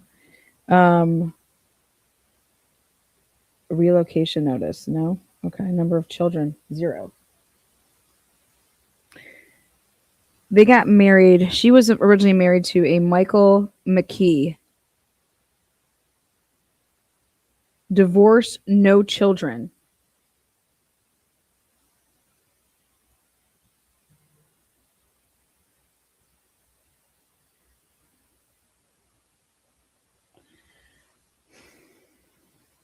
Confidential. Hold on. Yeah, this is a divorce without children. Holy shit. Confidential disclosure of personal identifiers. Complainant file. That's all sealed. In Ohio, that's all going to be sealed. Waiver of service, affidavit of income rule 17. That's normal. Separation agreement. They filed everything. They did all their paperwork. Like they pro se. Like there was. This tells me that there was no issues. Applied legal aid, projection fee. Yeah, domestic. That's all normal. That's all normal. There's always going to be one of those on there. Where's the TO? This was the quickest.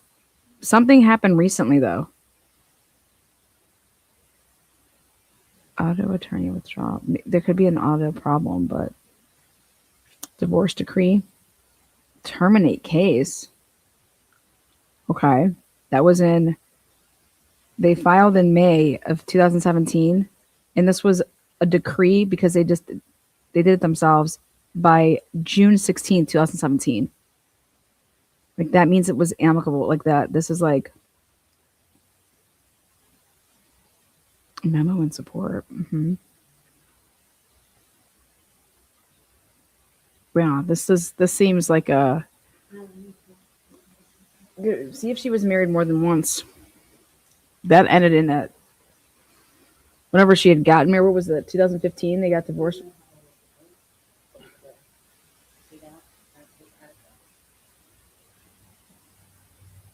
He's in Virginia, but they were married in Ohio. Date of the marriage was 8/22/2015, and then they got divorced by May 2nd, 2017. So it was like 2 years, and they had no kids.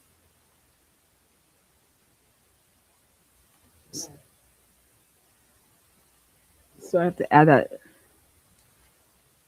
Do they get divorced and then they get back together?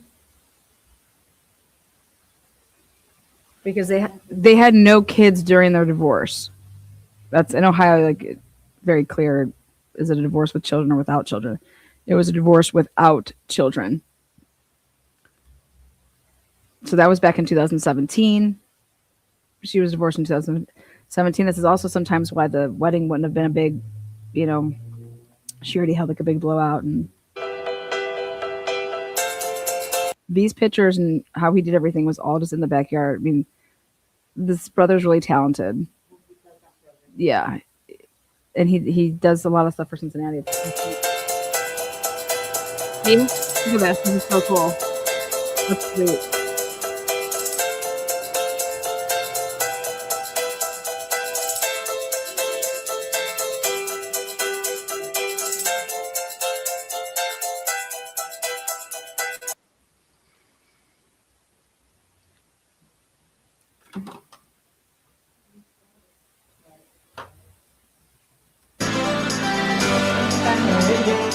Look how cool this is. So they had everybody in just like this main, like I told you, it was like the perfect position to like entertain. Cheers.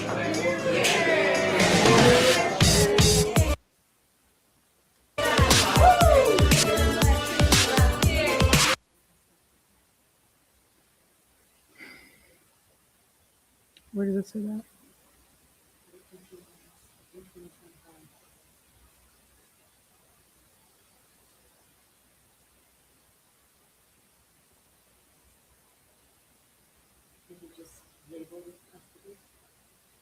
Why does it say strike schedule date?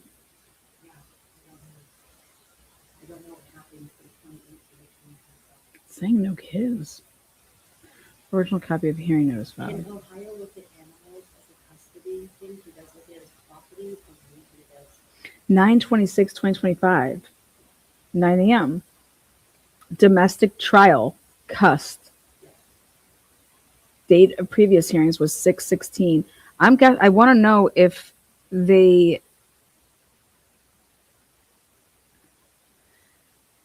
could have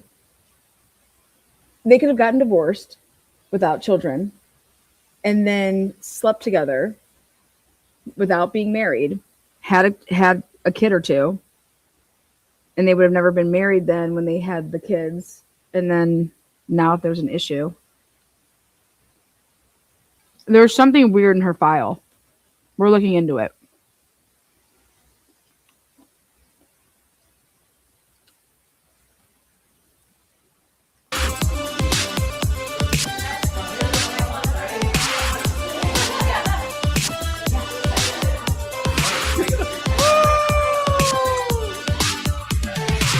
I've been very fortunate to right here. This is the guy.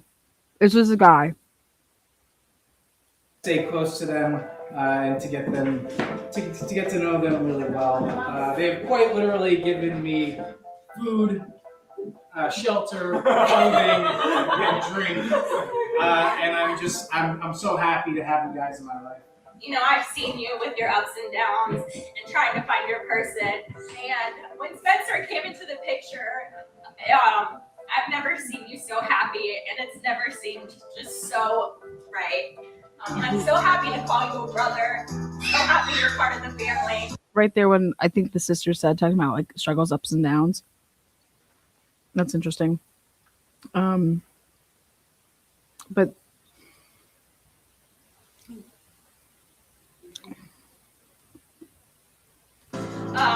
Because as my sister said in her vows, like, you let her be her. I love you both. We love you too. Yes. So, congratulations.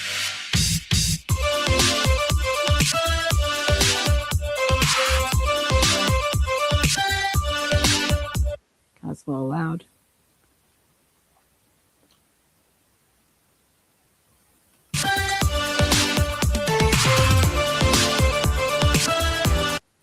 I think this is really cute.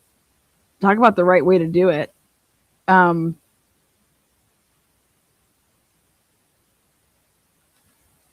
be super cheap, man. That's how I want to have my wedding, man. $10. Just kidding. Actually, you think that it's cheap, and then you realize how much all the flowers and everything costs. It still adds up, even when you're using your own house. Really pretty. She's 2 years older than him. So I mean, they're about the same age.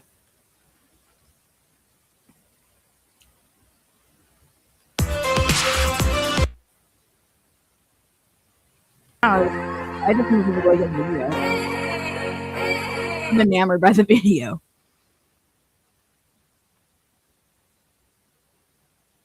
Aww.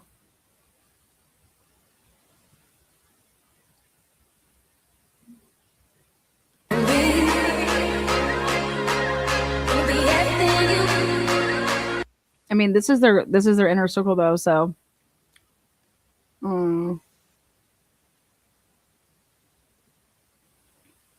I don't know. This is crazy. That guy cracks me up. I don't know whoever this guy is. Is this the guy that's eating the bananas?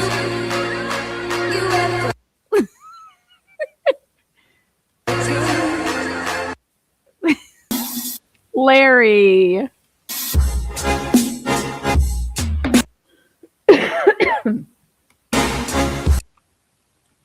Wildest video ever. Larry. Are you with me tonight? Yeah, are you with me tonight? All right, well, it's the game Clue, so this is the inner circle. If you think that anybody is guilty in the inner circle, here's your cast of players. That's what I did with the video. And I was like, well, I don't know. I mean, why would anybody want these two people dead? Very wild. Very simple. It seems like quiet, like to themselves people. Come on. This is your uncle.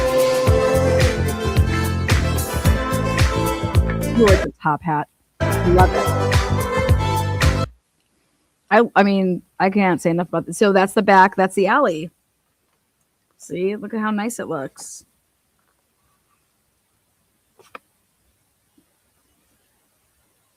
Really great job.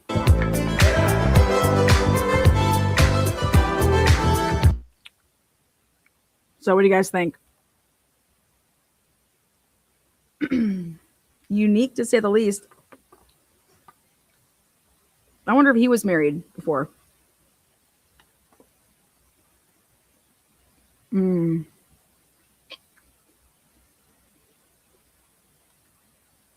Anybody's thoughts?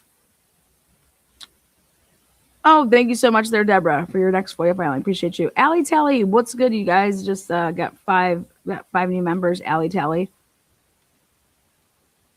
DJ Calling Beings. Shout out to Homegirl. Back at you, buddy. Back at you. Bad business deal. I don't know. Now, we know the guy seems like he's ex-military, but we don't think that he is, because then we looked at extra work. He lives in Virginia, but he just retired. He's in the medical field. He's like a surgeon in medical field. her ex. We don't have them having any kids unless they had kids outside of marriage. He's 40. He's really well. I mean, we found his house. He lives in Virginia.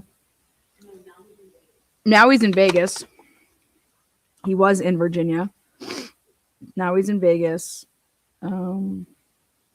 They were definitely married in Ohio, though.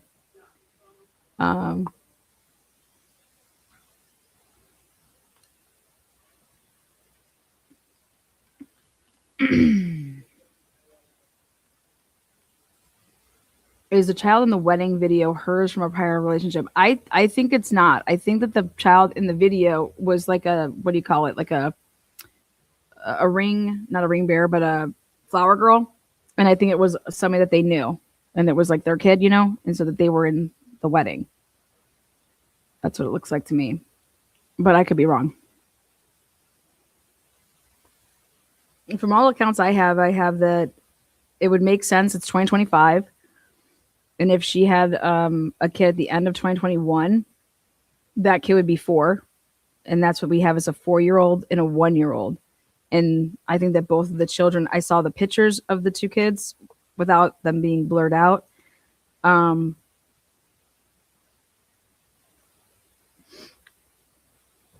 think I think both the children belong to both of them.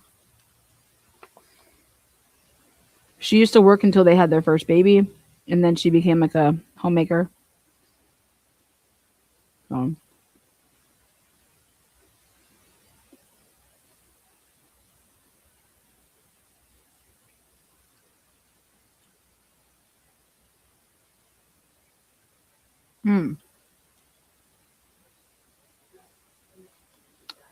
Thank you there, Susie.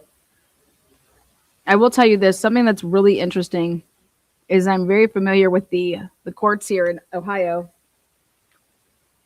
You can go and look up anybody's name and try to like dig in their like any type of custody / you're never going to be able to get it. Those are sealed. Okay. But what you will see is the docket, but you're never going to get a document. So you can follow along on a docket. Half the time they're misleading, but this, and sometimes they're just flat out wrong. But everything ended and it was really quick with their marriage. She was married for 2 years back in 2015 to 2017. And neither one of them got like lawyers or anything like that. We filed in May and we were divorced by, June 17th. But then something weird is their name popped up. Her name popped up in the system. And it said that there was something going on in September of 2025 and that it was continued. Really bizarre. And listen to this. I know the magistrate in her case. And it's like 10 times bizarre. Is that the magistrate in her case, she just had her mother-in-law die. The magistrate in her case literally had her mother-in-law die on the same day as Monique died. Isn't that fucking crazy? The magistrate and Monique died on the same. The magistrate's mother-in-law and Monique died on the same day. Tell me that's not crazy. Like, wow.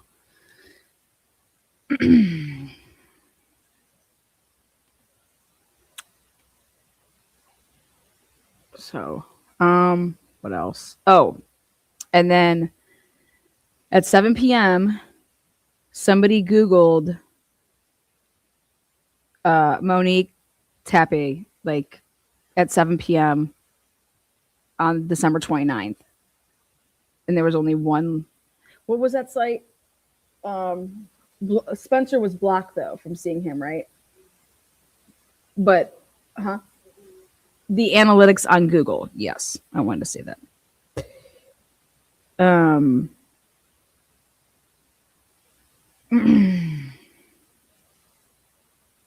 me get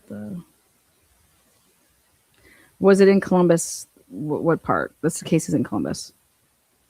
Anyone know if the master bedroom is on the first or second level? It's on the bottom floor. Yeah, that's the one that they were in. Okay. Let's see here. They had heard from their employee. Didn't show up for work, and they were just concerned that maybe something was wrong with their employee. Officers arrived on scene, were able to gain entry into the residence, and inside they located 2 adults deceased inside, an adult male and an adult female. Both of them appear to be suffering from gunshot wounds. There was also 2 very young kids inside the residence who were unharmed. Those kids are here with our officers. We have a few other individuals who are in the area, just holding on to them so our detectives can speak to them. Homicide detectives are currently on scene. Going to be processing through everything to determine. At this time, we have no indication that this is a murder-suicide. So that's something that we're working through to determine if it's something like that or if it is truly a double homicide. So I know that's a lot of questions still out there. It's very early for us to try to answer those right now. So we're waiting on a search warrant for the residents to determine if there's more evidence inside that'll lead us one way or the other. This morning, It's made its way to Good Morning America.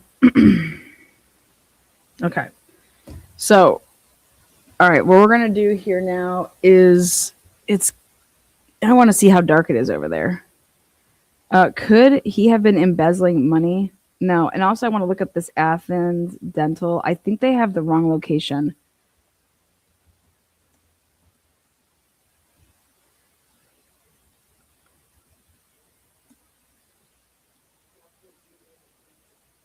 Yeah, Athens Dental.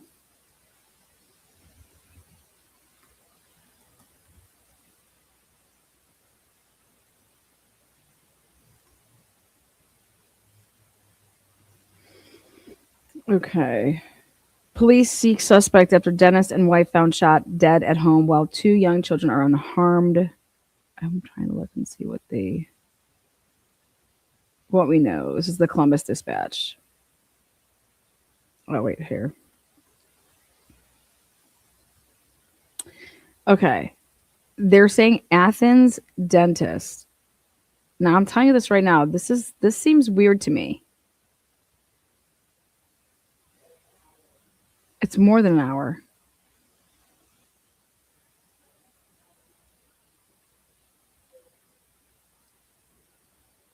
What's the address of this place?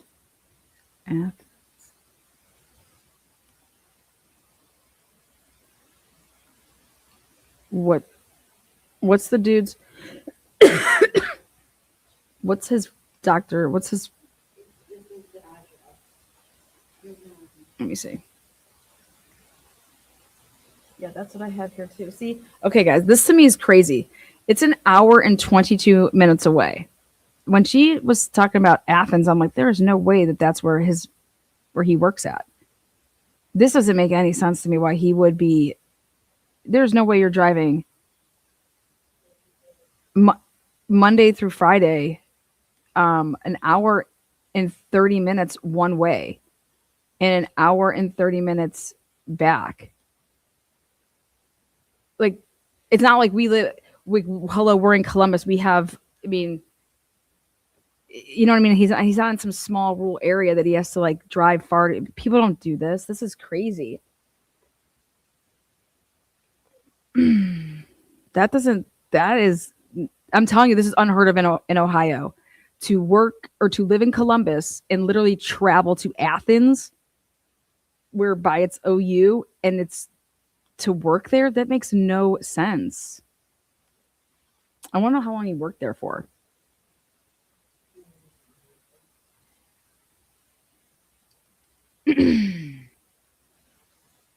No, it's not that. But see, like, that's different. The area is totally different. You would never need to do what he's doing. You'd work in Columbus. There's Dr. Spence attended the Ohio State University, where he earned a bachelor's of science degree in biology while double majoring in Spanish. He continued his education at the Ohio State University College of Dentistry, earning his doctor of dental surgery in 2017. Since graduating, He has invested hundreds of hours in continuing education and focuses on comprehensive dentistry with a special interest in dental implant therapy. He is passionate about delivering the highest quality of care and a comfortable experience while building meaningful relationships with his patients. I wonder if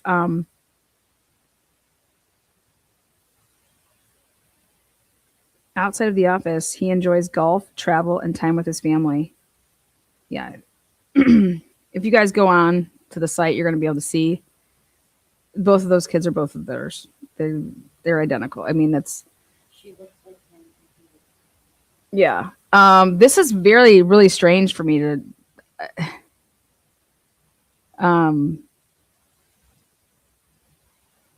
This is bizarre. You guys, I'm telling you, driving an hour and 30 minutes when you live in Columbus to go to work to do this, it doesn't make any sense. You would be doing that at a practice right here. Yeah, that's what he looks like. Okay, perfect. I'm going to pull him up. Where's the other guy with a V? Dr. Lewis W. Sushi? Susi? He's an endodontist. He joined the Athens Dental team in 2006 and has proudly served Athens County and the surrounding communities as Athens only. And there's no, what the this guy grew up in Columbus, Ohio, where he now lives with his family. Dude, wait a second. Now we found it. Now we got it. You guys, why are all these doctors that work here at this place in Athens, why are they all living in Columbus and traveling an hour and 30 minutes away? Dr. Mark Valros, he was the one that was out of town on vacation and who made the first call. He attended Miami University in Oxford, Ohio. Again, these are all amazing schools where he earned a Bachelor of Science degree in business and finance. Business and finance, the money guy. This is who I'm interviewing. He then continued his education in Arizona, obtaining his master's in biomedical science and Doctor of Dental Medicine from Midwestern University. Dr. Valros has also completed the general practice residency at the Medical College of Georgia, receiving extensive training in complex restorative surgical procedures, including dental implants. Maybe they're like, man, all those people in Athens, you hillbillies that jacked up teeth. Also, like, it's just, there's a lot of townies. This makes no sense. You're going to make way more money if you were to, this is wild. Maybe I'm just not articulating this enough, but the only people that live in Athens, let me explain something to you. The students that go to school there, okay, predominantly, when you want to talk about like Moscow, okay, Athens, it's 30,000 kids go to that school. Maybe even more now, maybe 40. It's, the whole town is students. My sister went there, okay? I went there, obviously go visit a couple different times. I said I would never go back because they party like a bunch of fucking idiots. We got tear gassed. These motherfuckers got us tear gassed. How does this happen?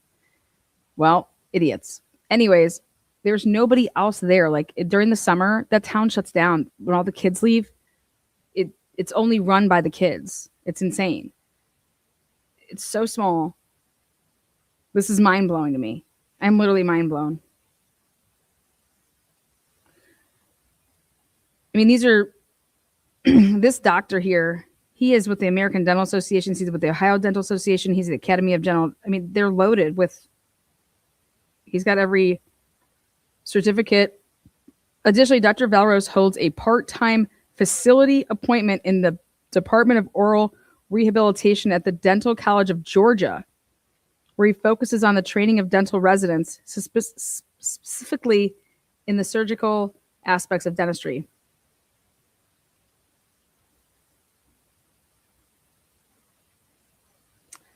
In his free time, he enjoys golf, travel, and spending time with his family and friends. They enjoy the same thing. Now, we need to find him. Is he on the video? Can you find him on the video? How long has he been working at the... This is wild. Basically, this is the dude that basically owns it. Okay, now, did you read this last sentence here? The last paragraph? Read that. Read that. that last paragraph. Who's this guy? That's the same. Oh yeah, is that him now? That's Oh, that's Susie. Okay. If you are tired of driving round trip to Columbus for root canal therapy, call the Athens Dental. Whoa, what? If you're tired of driving round trip from Athens to Columbus, guess what? We're going to stop it and we're going to put our dentistry in Athens. Because we're all going to just make the drive now.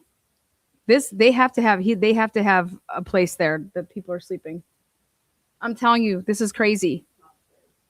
I'm telling you guys, I'm telling you right now, you're not signing up for that. Okay. Wow, I'm shocked. How long has he been working there?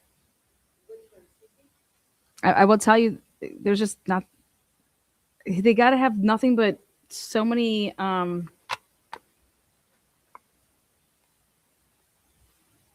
wait, then this also doesn't make sense. Are the people that worked there, are they the ones that drove? Yes. You guys, this doesn't make sense either then. It took him an hour. It takes an hour and 22 minutes. It took him over an hour. Okay, well, this is what doesn't make sense. At 9 o'clock in the morning, at 9:03, it was the first call. Yeah. They were there. Well, I get that they opened at 8. So let's just play this all out here. Okay. They opened up at 8. He needed to be there at 8. Do you understand that means he's leaving his house by 6:30? I mean, probably before, you're not walking in right at 8. So 6 o'clock. He's leaving his house every day at 6 a.m. Monday through Friday. And then, or maybe he just like, I only work 3 days a week. Which then you're like, I don't care about the drive because I only go there 3 days a week. So you're like, okay, I can deal with it. So he was scheduled to work. He doesn't come in. These people call him. He's not answering. Then they call her. She's not answering. Then in order to be on the premises because they said, what time was the second call came in at 9:33 and then it was like 10:57. So yeah, well, I'm going to go back and listen to that.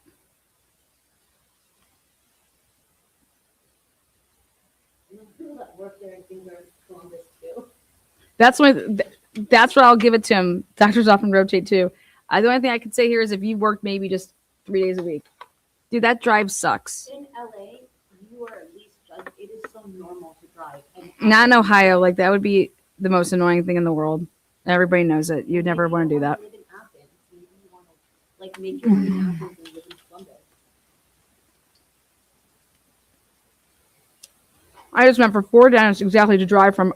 They're not 4. So far, We have 2. I thought there's 2 or 3. There's 2. They all have their degrees. And that just would suck. So how quickly would I be like, oh my God, something's wrong. We need to drive out there. I wouldn't think that I would start to drive out there until, okay, I'm doing a wellness check. Can you send somebody? Okay, it's just like a Nicole Atkinson situation, which is like, I'm going out there because they didn't answer one phone call. Well, no, like they said we can't get a hold of anyone in the house. That's what the Dr. V said. Like, until the wife is answering, that's really concerning. This is a guy that's been crucial for everything. And if he can't make it, he calls and tells us. He can't make it. They have patients waiting. Yeah. They called, so he was supposed to be at work at 8, which normally if he usually gets there early, he's not there. Then they're calling, hey, are you on your way? No answer, no answer.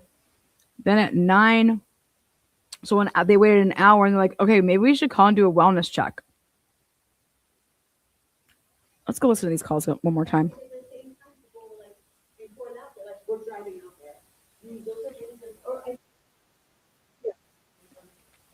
Yeah, I want to hear more about this. I know the first call came from, so then the other thing is then the people that work there, they then call the owner because they're friends. So that's what I think they call the Mark guy. And they're like, hey, Spencer isn't here. You know, he's on vacation. The guy that is the Mark guy that runs the practice. I think he owns it. I'm going to pull that up again. Let's do the 911 calls.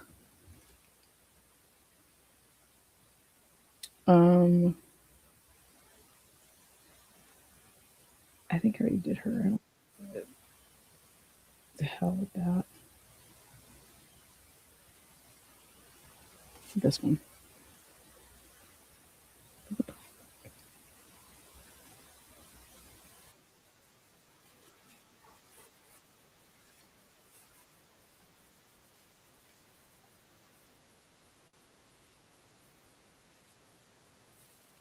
Homicide detectives are asking for the public's help. 4 friends carrying Okay, so these are the guys that brought those flowers over. flowers and a soccer ball, keeping the memorial alive outside the North 4th Street home, where Spencer and Monique Tepe were found brutally shot to death Tuesday. Their 2 young children found unharmed inside. Unlike Tuesday morning, the crime scene tape and police cars that were parked outside are now gone. But we did see police doing guard duty at 2 homes belonging to relatives several miles away. Those relatives didn't want to talk to us, and neither does Columbus Police, who told us, since this is an active investigation, we have no updates to provide at this time. Earlier this week, a CPD spokesman told us detectives were hoping the cameras around the Tepe's house and on the street would point them to a suspect. But now, days later, homicide detectives are asking for help. What's the first thing you think about if the cameras can't help? What's the first thing you think about? I would think that the person didn't go through the front door, because if the back door doesn't have that ring, and if their cameras weren't they just had the ring, so that they got rid of the other ones. And We need anyone who may have video, photographs, or digital evidence, including suspicious individuals or vehicles from Tuesday, December 30th, between midnight and 9 a.m. to reach out to them. And the request covers more than just the couple's block. It's a huge area that covers some. It's not that huge. Street, North Grant Avenue, East 7th, and East 11th Avenue. The couple's bodies were discovered just after 10 Tuesday morning after work. You guys, I struggle with the fact that none of these police officers went to any of these people's houses and were knocking on the doors. Workers at Spencer's Athens dental office. Right there. To our patient community, it is with heavy hearts that we share the sudden passing of our dear colleague and friend, Dr. Spencer Tepe, as well as his wife, Monique. He will be deeply missed by our team and the many patients he cared for over the years. Our thoughts and sincerest condolences are with their families and loved ones during this very difficult time. Our practice will be closed for the remainder of this week. Wow. If you have an urgent dental concern, please leave us a message on our emergency line and we will follow up as soon as possible. We will assess our availability for next week's appointments and be in touch shortly. We ask for your continued patience, support, and privacy as our team mourns these terrible losses. With gratitude, Dr. Mark Valros and the dental team. Such a shame and so sad for the babies left behind. They look like a happy couple, and I wouldn't think they'd want to leave the little ones. Want to leave them? What? It's really weird to not find any forced entry that would usually mean they let the killer in or they were already in the home. Ahmed said, unfortunately, this is a strange case that I'd like for it to be solved more than other cases in ASAP, hopefully. What? This whole thing is bizarre, says Diana. I hate this for their kids and family. I'm hoping there are neighbors that have cameras of the street so they can see who came and went in their home. Such a sad situation, says Kim. My child just saw him Monday and said he was so nice. So he just worked on Monday because that was a Tuesday the 30th, wasn't it? Yeah. So he worked on Monday. That means... Interesting. No, the 30th was before that. Laura says, I'm so shocked and saddened to hear this news. I'm thinking of his colleagues and their friends and families. Kelsey says, this is just so sad and bizarre. I wonder what happened with no forced entry. The Ring camera will be telling. I don't think it will be because it would have already been telling. Well, that thing on the street, that camera, the police camera, 150 feet around, Yeah, no, but that's the problem is I think they went to the back. That's why my walk today, I really focused on the back of the house. Dang. Asked police to do a welfare check since he didn't show up for work. Officers found no obvious signs of forced entry and no gun was found at the scene. The Tepe's children, ages 4 and 1, are now in the care of relatives. On your side, Terry Sullivan, ABC 6 News. In just the last couple of hours. Okay. Leading up to the deaths, holiday closure notice for like this department or this place. Our office will be closed December 24th, 25th, and 26th to allow our team to celebrate with their loved ones. We will resume normal business hours on Monday, December 29th.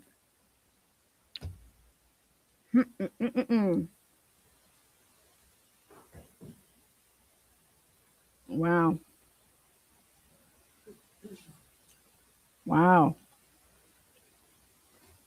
Hours, we received a statement from the family of Spencer and Monique Tepe. Rodney Dunnigan is here. Rodney, they are absolutely devastated by all of this. Jessica and Mike, they're calling this situation senseless and tragic. They say the couple were extraordinary people whose lives were filled with love, joy, and a deep connection to others. We're getting a better look at who Spencer and Monique Tepe were. Their family sending us a lengthy statement. They called Spencer a devoted and proud father, a loving partner, and a friend to everyone he met. They say he was warm and... We already went through that. December 9th, he celebrated his birthday, Dr. Tepe, Spencer. We're so lucky to work with someone who cares so deeply for their patients and team. We hope your day is filled with smiles, and they bought him all a bunch of balloons. Oh, December 2nd, attention. For the safety of our patients and our team, we will open on a 2-hour delay today due to the snow emergency. We'll contact any patients whose appointments are affected. Stay warm and safe out there. Our office will be closed on Thursday and Friday, the 27th, 28th for Thanksgiving. October is Dental Hygiene Month. We're giving a huge shout out to our amazing hygienists, Riley, come on the show. Let's talk. Riley and Camila. Camla. How do you say that? Camula? Is it Camula? Their gentle hands, expert care, and dedication to clean teeth and bright smiles make a difference every day. Wow. So they got 2 dental hygienists only. Yeah, that's all he said was 2. He only thanked 2 people? That person only thanked 2 people. So here you go. They're basically Okay, meet the team. She lives in Columbus.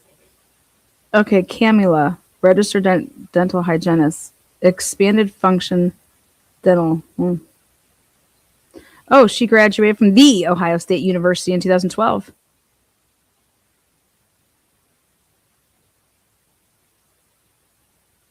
She's a diehard Buckeyes fan. In her spare time, she can be found watching or attending OSU athletic events with her husband. She is also a Logan Chef at heart and enjoys, I don't even know what that is. Very outgoing personality and loves her job. Cool. She's got 2 little boys. Riley, Carrie.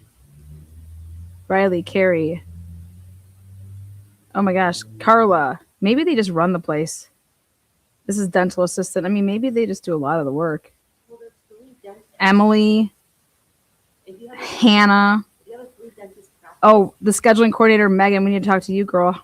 If you have a 3 dentist practice, you're going to have a assistant with a lot. Yeah. Megan leads the front office staff with her ability to manage the schedules for Dr. Valrose, Dr. Tepe, and Dr. Sushi. Isn't it? It's Susie. So Megan, they don't put nobody's last name. Interesting. Oh my God. Wait, there's a Cameron. God, all these weird names.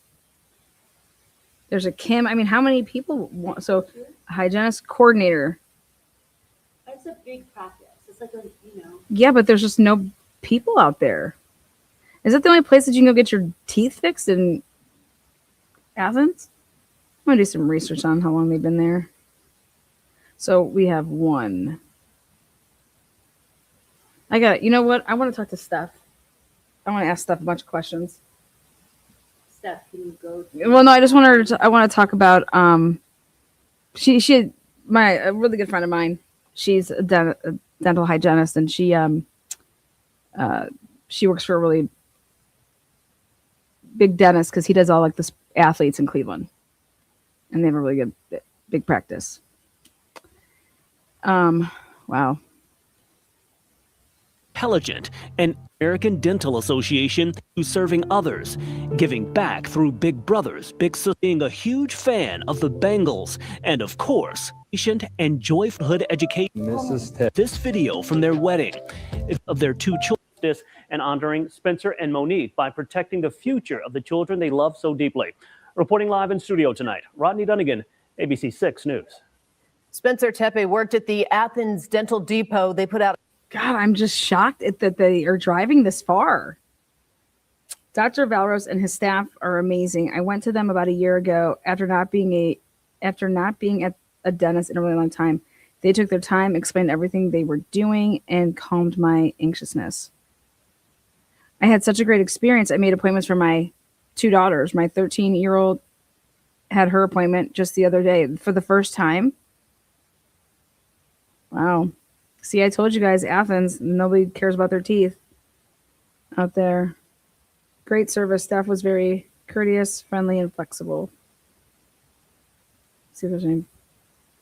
I've had 2 root canals with Dr. Louis Sushi. It's Susi. This was the most convenient and cost-effective place for me. I live in Athens. This person wanted to put, like, why would they have to feel the need to write that? That's really weird. I live in Athens. I think that's her way of saying, like, hello, I can afford it. I live in Athens. They have all the little to-do das to make the experience as comfortable as possible. The office is run really efficiently and professionally, and they are always transparent with costs. The dentist and dental hygienist are both thorough and friendly. Best dental care I've ever received. Wait, check this out. Best dental care I have ever received, which includes other facilities in Southeast Ohio and Columbus, Ohio. Find me the Columbus, Ohio one. I want to see if... You think they're in Columbus as well? That's what that just said. I'm telling you, something is up. There's no way. I'm not driving. There's 3 hours of drive time. They're saying this is the best dental care I've received, going to all these different other facilities, including ones in Ohio. Like, Oh, it's not saying that there's other ones? Oh. Maybe I can look up, like, maybe I should look up Columbus Dental Depot. Let's Google Spencer's name and see how many times his name was Googled before. They blocked it? That's the point, yes. Who would do such a thing? Google. Why? If you ask. Holy shit, that's crazy. But why him not? Why him not? But I will tell you this though, for people to look up him, he's a dentist doctor. Like, hell, let me find out where he's located. You know, it would just be more his name to be Google searched makes more sense, and that it would happen because of his profession.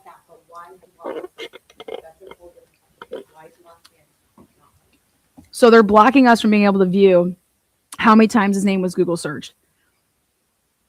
Somehow somebody asked for that to be blocked. But hers was not, and we were able to view it.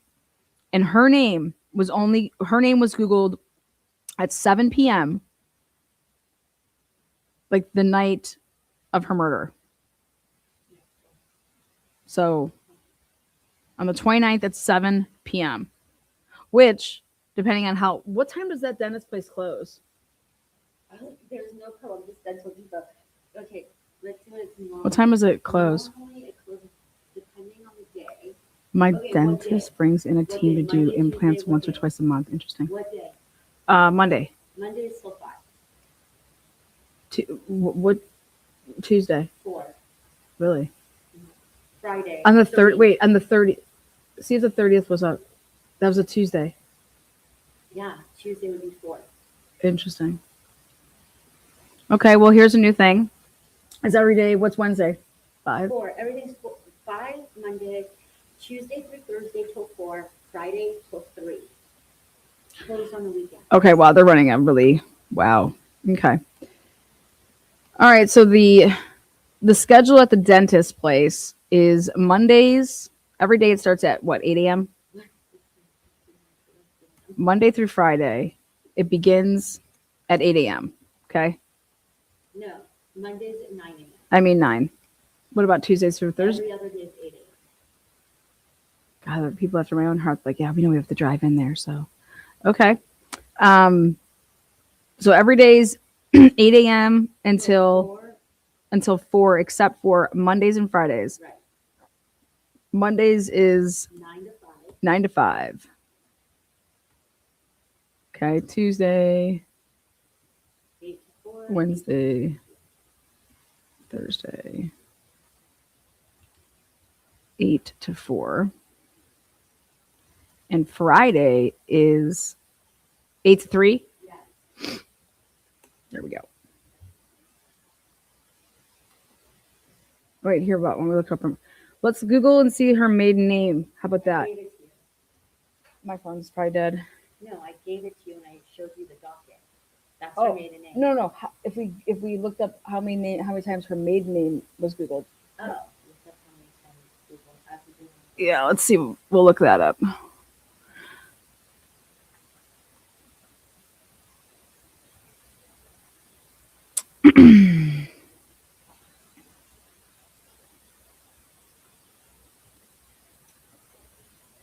We already have her name.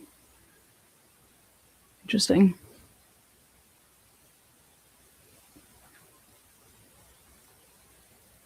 Let me take a look at her. I shouldn't say hers, but A statement to their customers saying,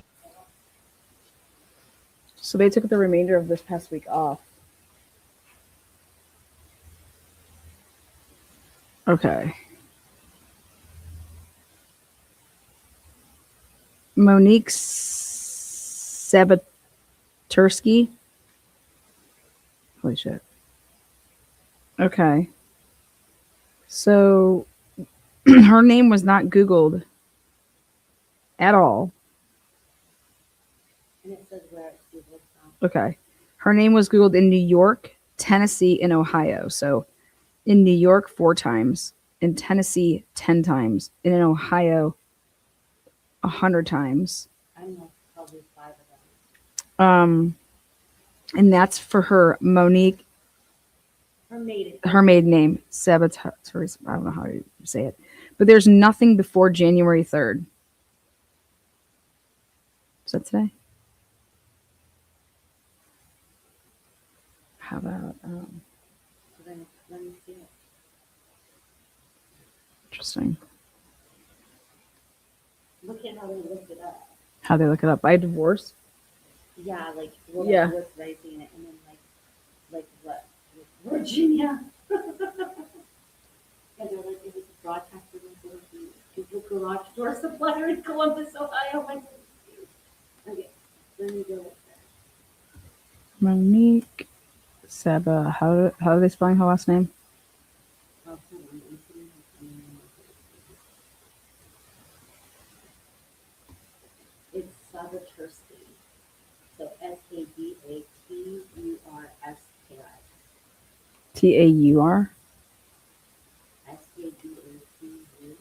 Yeah. Now here we go. Compare. Look at the comparison of both. Holy shit. Okay. Oh wow. So the first time her all right, well, this is a fun fact. Nobody from Arkansas gives a fuck about true crime. Nobody from Arkansas Googled her name. Every other state, I'm going to give you guys the 6 states that have not Googled her name. New Mexico, North Dakota, South Dakota, Wyoming, Montana. I told you guys Arkansas. and Vermont and Rhode Island. I think that's Vermont. I mean, and then so let's see. The first day though. Red is her Tepe name, so that's the comparison. Oh, okay. Nice.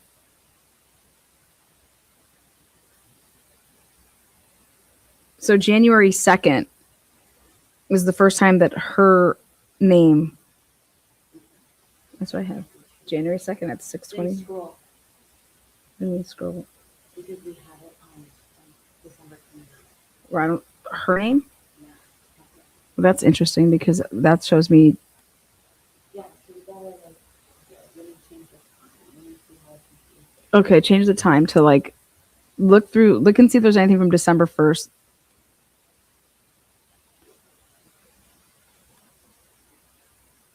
The Tennessee Inquirer is me over here. There you go.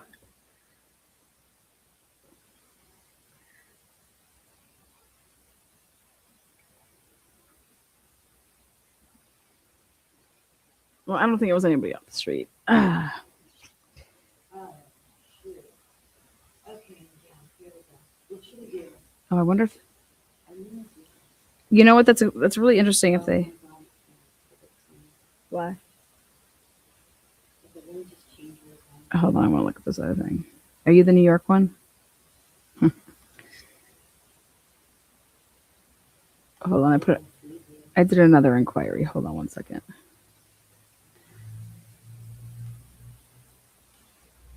Oh God, go back over there. Shit.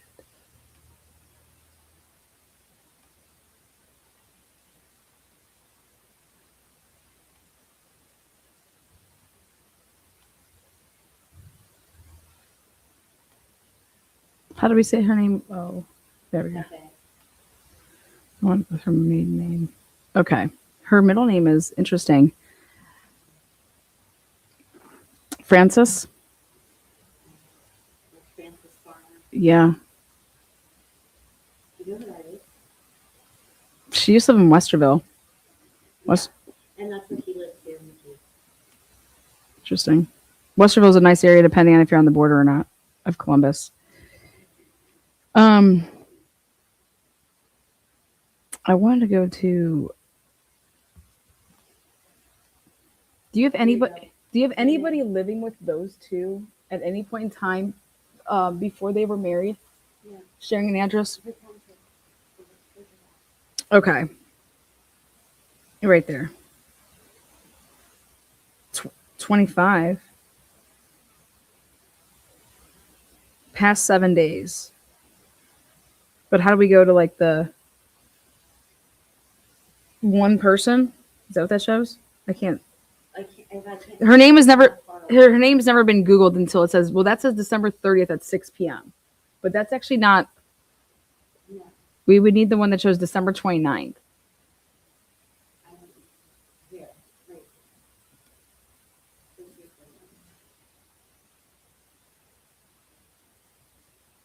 CNN picked up the story 11 hours ago.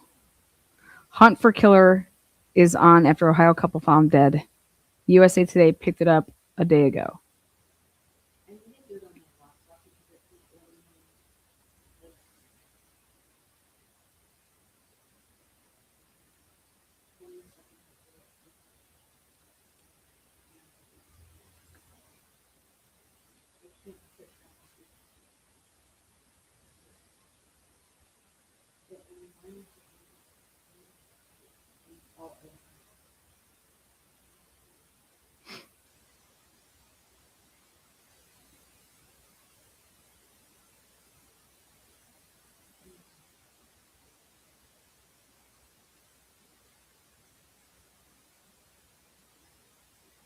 So he had a Facebook page, and when I went and looked at his Facebook page, I could not find her anywhere to have like social media like that liked any of his posts on Facebook. I was looking for that. I couldn't find anything of hers on to have a social media page. Now supposedly she used Venmo. Do we have her on Venmo?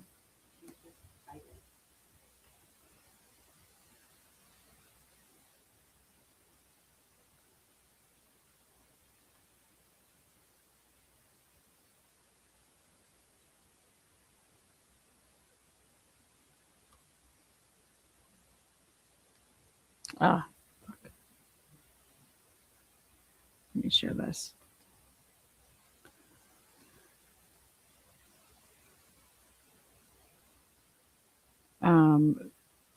The person that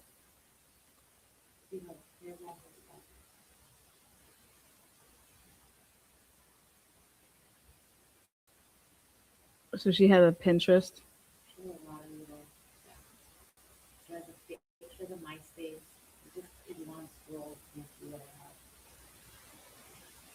Can you see if you can find a matching address? Yeah, that was outside there. Yeah. Who were Spencer and Monique? The fuck is this thing doing?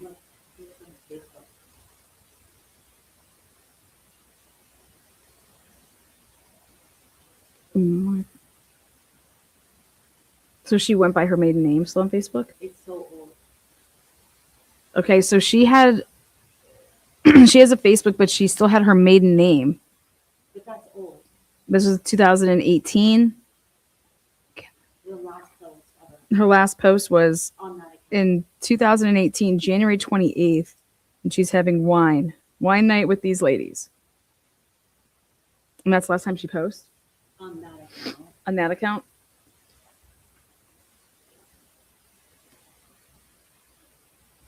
Ohio Dennis Spencer and his wife have lost their lives in a double homicide case. Law enforcement continues a manhunt for the unknown suspect as the incident triggered an urgent investigation by the Columbus Police Homicide Unit.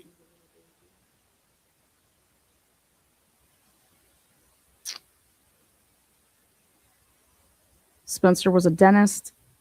Spencer officiated his wedding. Whose wedding? His brother-in-law's wedding. And Spencer officiating it.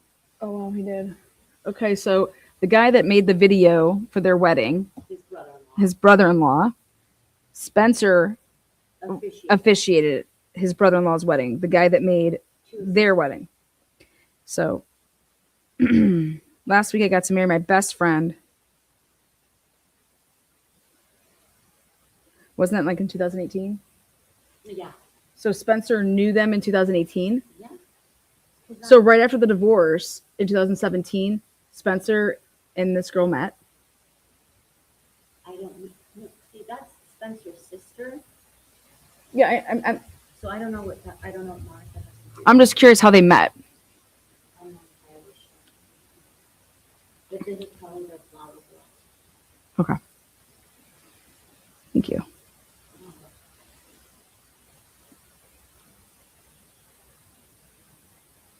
Okay. I'm curious how Spencer and his wife met. How did they meet? Remember, she was divorced in 2017 with no kids.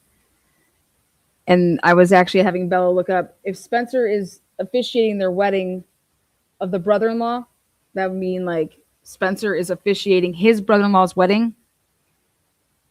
What was the year? So wait a second. Spencer's sister married Monique's brother? No, that's what I'm trying to say to you.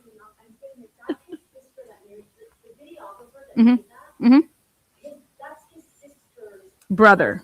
Husband. Okay, so does Monique have any brothers or sisters? Potentially, yes. The picture I showed you, the one is her sister. But I don't know. I got you. Okay.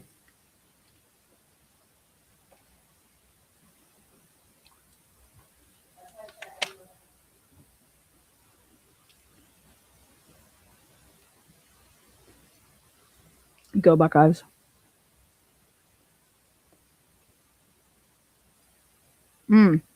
This is so yummy.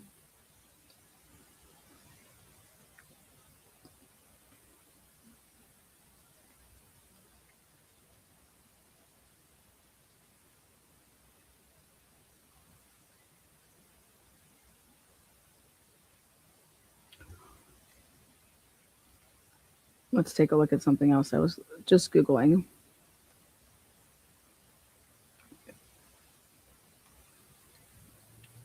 See how USA Today wanted to spin it.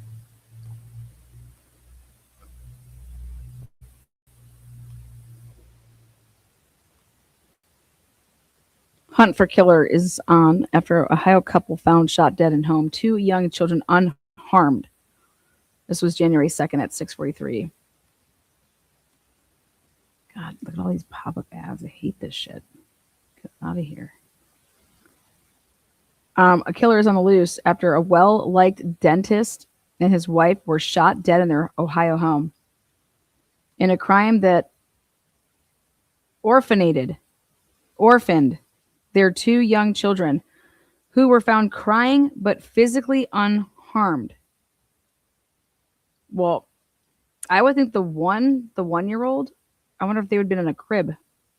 Spencer and Monique Tepe's bodies were found in their home in Columbus on December 30th after a concerned coworker called 911. Police have not named any suspects or cited a motive and have released little information. Something concerning area residents left in shock and fear. Columbus police did not return a request for more information from USA Today on Friday, January 2nd. On Wednesday, they said there were no indications of a murder-suicide because now we have confirmed there was no gun found at the house. They were both shot. A police dispatch report obtained by the newspaper on December 31st includes a mention of the police code for a robbery, though the department hasn't shared any further details. Now, what I'm trying to look into is supposedly there was a call the night before. Meanwhile, the couple's family has been left devastated.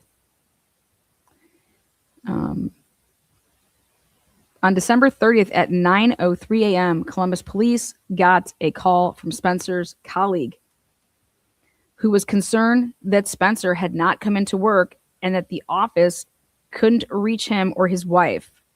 He's supposed to be, they opened up at 8. According to recordings obtained via a public records request from the dispatch, he is always on time and he would contact us if there was any issues whatsoever. The colleague said in the call to the police, I just don't know how else to say this. We're very, very concerned. It's very out of character. At 9:22, okay, so they did like a wellness check. So at 9:22, the officer goes there. He knocks on the door. He rings the door, and the officer left because nobody answered the door. Then at 9:57 a.m., so this is the timeline. This is just wild. At 9:57 a.m., a man called police to say that he was at their home and he could hear children inside. And at 10:05 a.m., then another friend called the police, okay, from the home to report that he could see Spencer's body inside lying next to the bed, which we've determined to be on the basement level. Police then returned to the home and found both Spencer and Monique dead inside. Their 1-year-old and 4-year-old children were physically unharmed.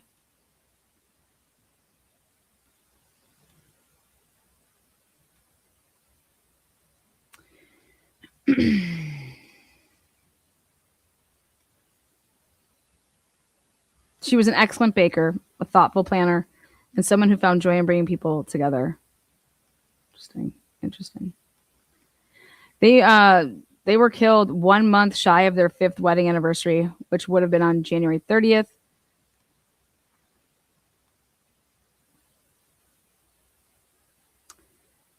In their vows, Spencer told Monique that she was his best friend. We're so lucky, he said. I vowed to never stop loving you and to always work or keep working on us. I vow to do my best to always keep making you laugh because your smile is my favorite thing. In her vows, Monique told Spencer from day one, she knew that he was something special.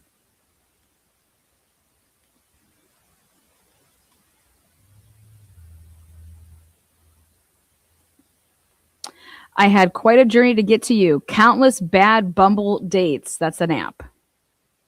Wrong relationships and waterfalls of tears, she said. But it was worth every cringing moment because it led me to you.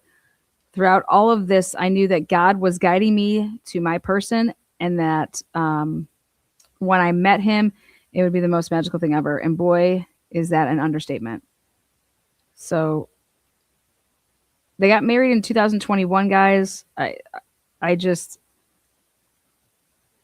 find it hard to believe that it would be somebody that, like, I don't know, that had an infatuation with her or him to get rid of the other one, but then killed them both. The couple's family said that Spencer and Monique loved to travel, their golden doodle Larry, and their children. Well, that doesn't make any sense, that sentence. Maybe with travel.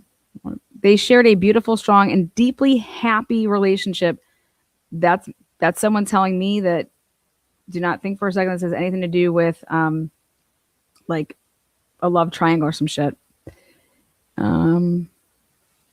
What happens now? Police are searching for a suspect in the killings on Friday. So just yesterday, they asked the public. The police finally came out and said, we were asking for the public for help. So then TNT goes down there today. So after that, we go down there. We went live from there. We neighborhood canvassed the area. And cameras for days all over the place. And I'm kind of shocked. I think that this person came in from the back alley. But anybody that would have been in that area to check it out, they would have known that they needed to come from the left-hand side, because the neighbor that's right to the right has all those cameras. There ain't no way that you're going to consider coming from that side. It's also in a very unique area because it's surrounded by one-way streets. No forced entry.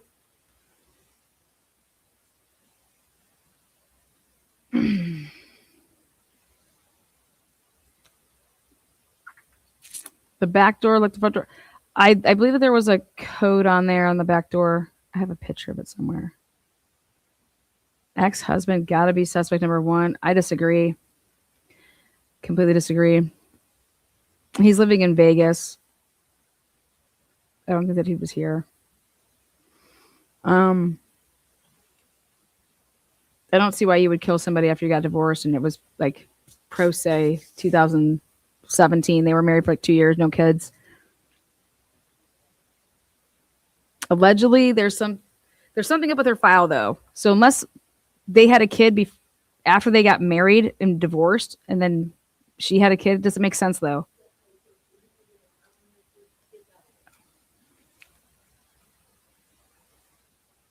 Really?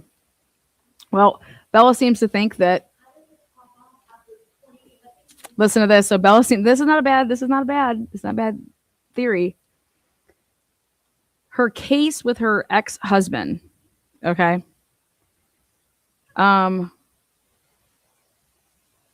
They got divorced with no children, okay? Then all of a sudden in June of 2025, something new pops up on the docket, but it doesn't really say what. And then it says there's a continuation, but usually it starts with like a filing, okay? If I'm going to go file on somebody, there's a complaint, there's a petition. It usually doesn't say continuation. It's a very weird way to start back up your case, okay? So I don't know if, like I said, it's really bizarre. At the end of the day, if they got divorced with no children, Bella's saying that potentially her ex-husband could have popped back up because he wanted to have a DNA test. But I'm telling you, the math doesn't make sense. If they got divorced, in 2017, and it was a divorce without children, okay? You have to do the math here. The oldest kid is 4 years old. 2017 plus 4 is 2021. It wouldn't be coming. It would be a whole separate different.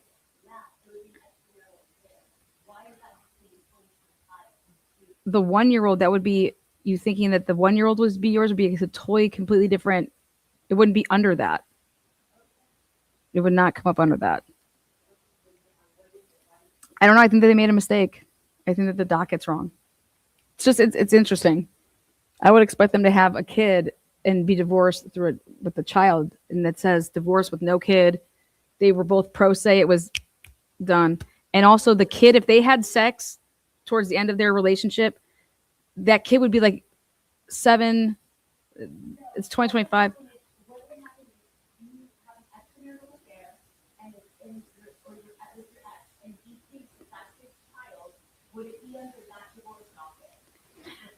I'm trying to explain that it would not. It would be a yes, but also I'm just already like 30 steps ahead of that to say that none of those kids are of that age. She has a 4-year-old and a 1-year-old. That's what I'm trying to say is you would never put that on that docket. It'd have to be a completely new docket. So basically what Bella is saying is that this dude and her could have potentially hooked up at some point.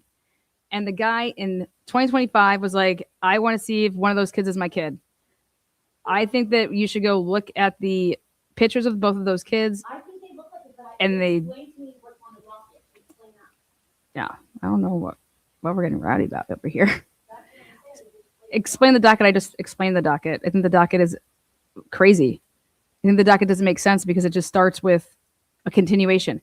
Now, what I think is more bizarre than that is that their case that just popped back up, the magistrate of her case on the same day that Monique dies on the 30th, December 30th, the magistrate's mother-in-law, she dies. Isn't that fucking crazy? I'm like, Jesus. Woo. So,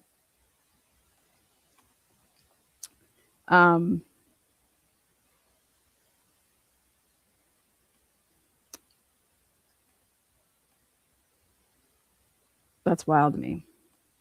The magistrate of Monique's case that just pops up out of nowhere. I'll just pull it up. You can type up her name. Go to Franklin. What is? Yep, she died. Nobody can really hear when you're talking, so it's hard when I'm then talking back that people don't understand what's being said. Franklin County e-filing. So come on over here or pop on from upstairs. So how did the manager? I don't know how. I don't know how she died. I don't know how she died.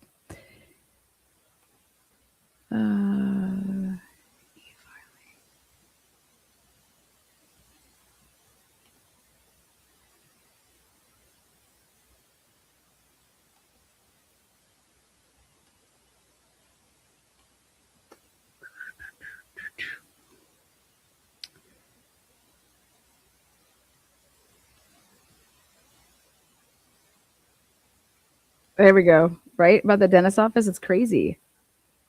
Like that's like, I'm not driving that far. Okay, here we go. Franklin County. We're going to search up this case.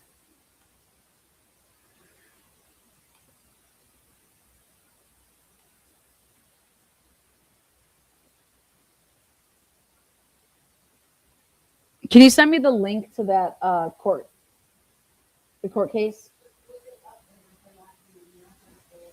Yeah, but it'd just be easier for you to send it to my email.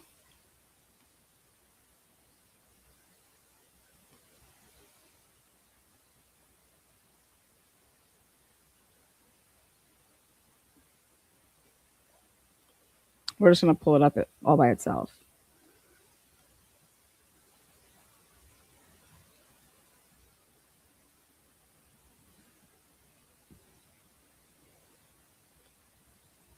Colleen says he's on there now because of child support.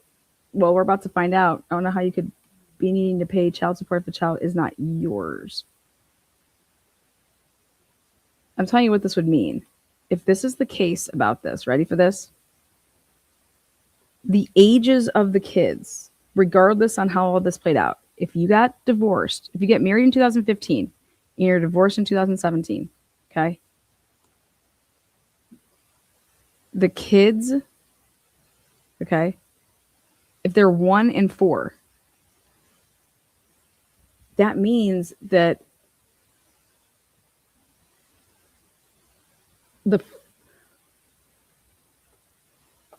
while she was basically with this dude, okay, Spencer, that she had sex with her ex, okay?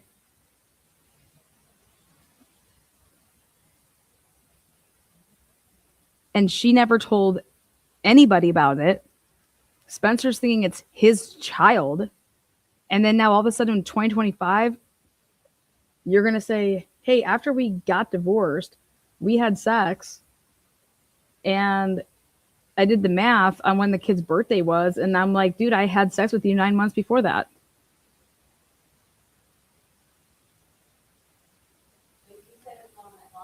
But I'm trying to tell you that what that would mean, though. It would be after Spencer and her got married. It should not be on that docket. And that would be her filing. If she's trying to go after him for child support, then that means she would have had told Spencer, hey, this is not your kid, but I'm going to go after this guy for child support. Why is this the attorney that everything is paid to in 2017? 2017. Oh, did you send that link? Yes. Okay, sweet. Here, let's pull up this link. I'll tell you. Let me see. Oh, did it go to, can you send it to my Truth and Transparency one? CW one? I can't get into my phone right now. It's dead. You know, if there was a murder to be committed right now on my street, let me tell you what would happen.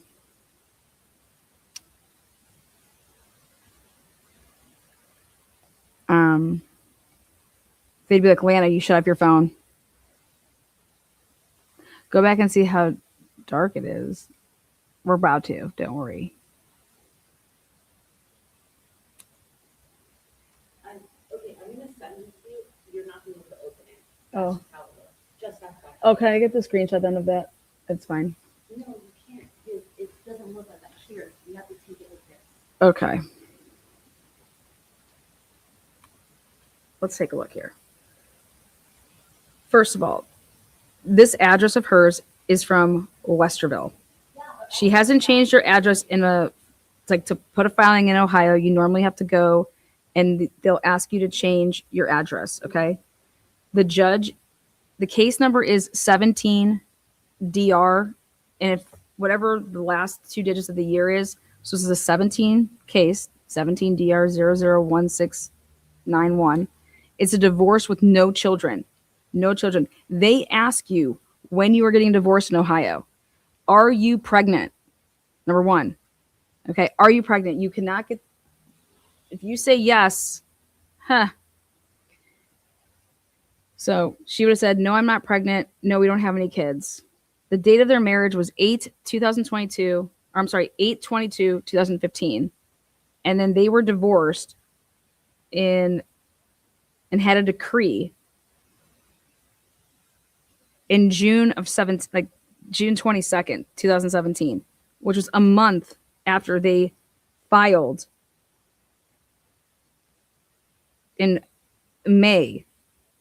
So May 2017, it's like we're both coming together.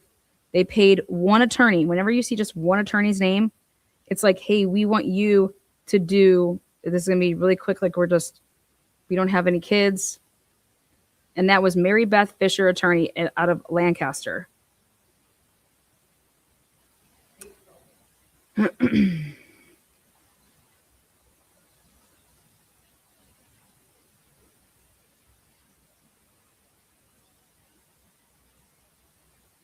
So the motion was granted and the divorce decree was issued on 6/16/2017. And then the case was terminated. There was a notice of a final appealable order. Obviously, nothing happened. Motion to refer back to the domestic court. That's all normal being filed like that. The judgment was in, and the judgment entry was on 6/16. And I'll tell you why I don't think it's a mistake. Because all of the magistrates are not changed up there, just like her name and her address isn't changed. But then all of a sudden in 2025, it's the right magistrate, and we know this magistrate. And so for that to be there, I do not think it's a mistake. Okay, so let me show you the next filing. Next filing is, well, hold on. Automatically after a year, it will it says auto attorney withdraw, because it will automatically kick somebody out. So that that Fisher woman will automatically get booted if nothing happens on your docket for a year. That's what Ohio does. So on 7/2/2018, that was the auto attorney withdraw. Then they make everybody pro se if you get an attorney kicked. And that's why then it says auto appear pro se on 7/2/2018. Awesome. Then on 6/17/2025, it says continuance, which is very strange just to be a continuance, just to say like a continuance. Because at the bottom of it, it says action has been stricken.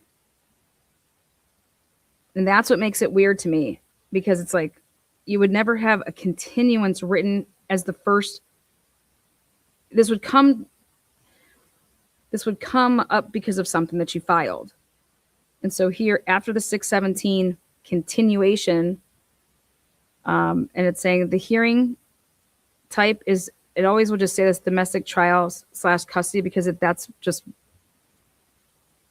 the type, that's family court. So no matter what, it would say that. Even if you're just taking someone to court without children, it would still say /custody. It does it's like a dash. But you know what I mean? It would always do that. That's the question. So, Let me see what's up here next. Okay, original copy of hearing notice filed. So basically how they put this in is, let me back up.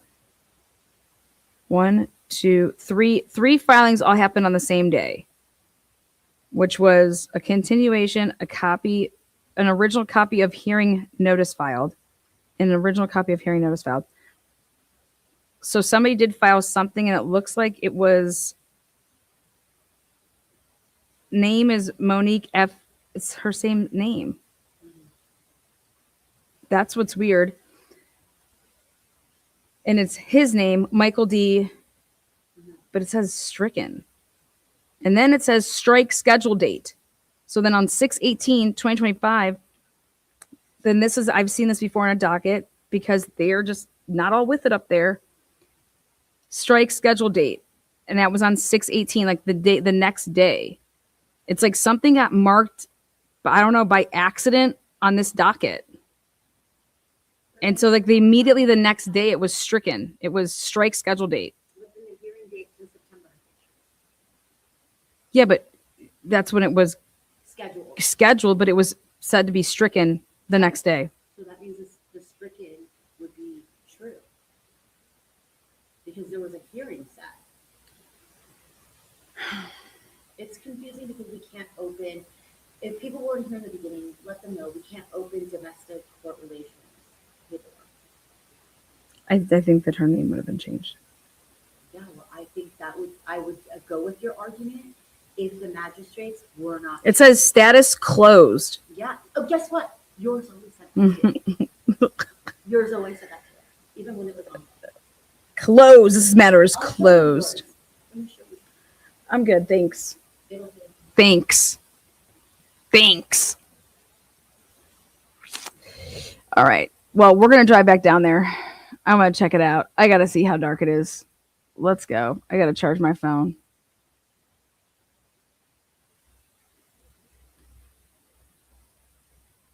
Everyone says hi, Bella. Bella says hi, everyone. It's definitely not murder-suicide. No gun was at the scene. Yeah. I'm trying to get anybody else doing a welfare check. The police will want a good reason to take the time out and go over this house. My hunch is coming.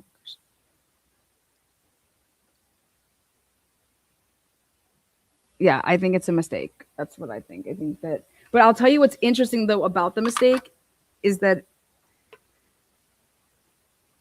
when you want to just talk about weird numbers, the magistrate in her case, the mother-in-law of the magistrate died on the same day that Monique died. Isn't that crazy? And I only know that because I know the magistrate.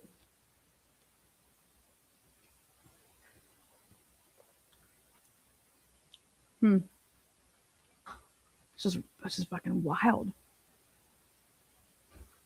Anjanette Levy is live now, spewing. Oh, that's not what we're even talking about.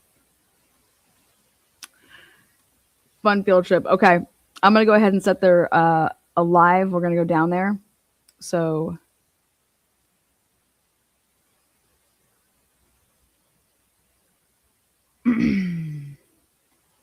they had a divorce decree, guys, without children. I'm telling you guys, it's a mistake. I'm telling you, it's a mistake. And then for it to be struck the next day tells me that it was a mistake. It wasn't like all done on the same day.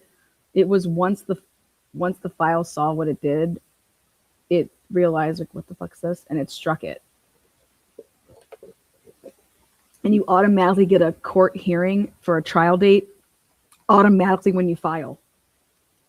So if something would have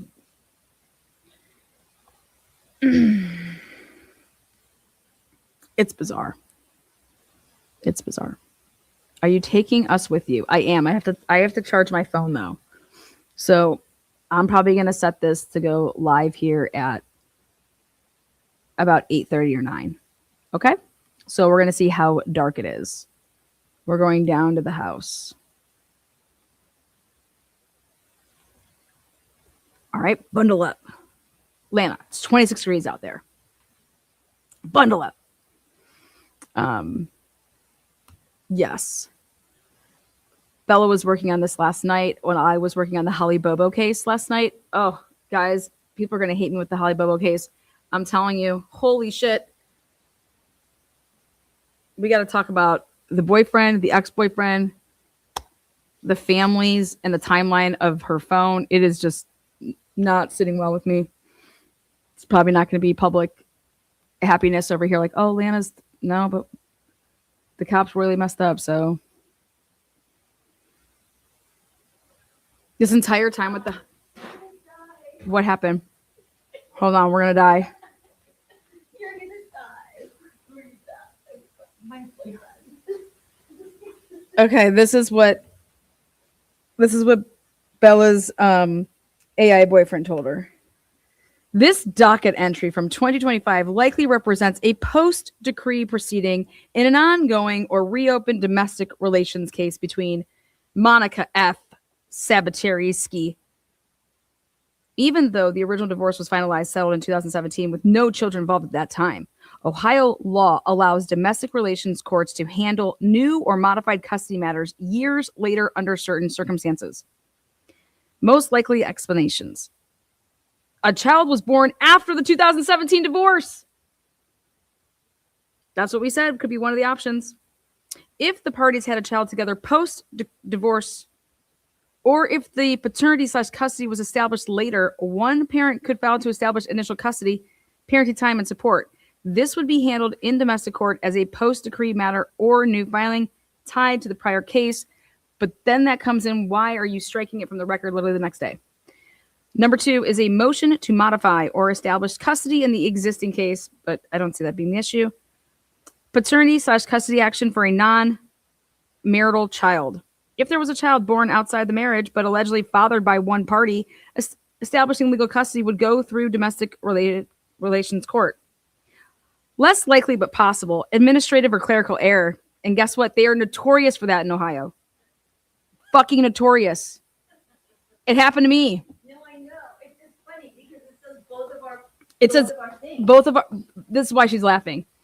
She's like, literally, you're going to die because what we said, both of our options, that's what are on here. See how fucking smart we are. Literally, we are smarter than AI. Literally a couple years ago, I get this notification from the courts, and I'm like, what the fuck is this? I'm like, oh, I won something, blah, blah, blah. Then I go and I write in an email and say, what is this? Oh, I have no idea. Was not supposed to happen. That was a clerical error. I said, you know how how is it a clerical error? You had to do like 5 different things to have happen. You got to go in there, you got to sign in, you got to go to the case number, you have to press this, you have to do this. I was like, we're talking about butt dials to a completely different level. And I was like, what do you mean this is a clerical error? I said, I call bullshit. And they're like, this is a clerical error. And I was like, how is this a clerical error? You got to do like 5 to 6, like, and type in passcodes and shit. And that's Columbus, though, notorious for that, those clerical errors.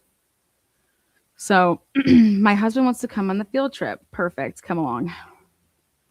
All right, guys.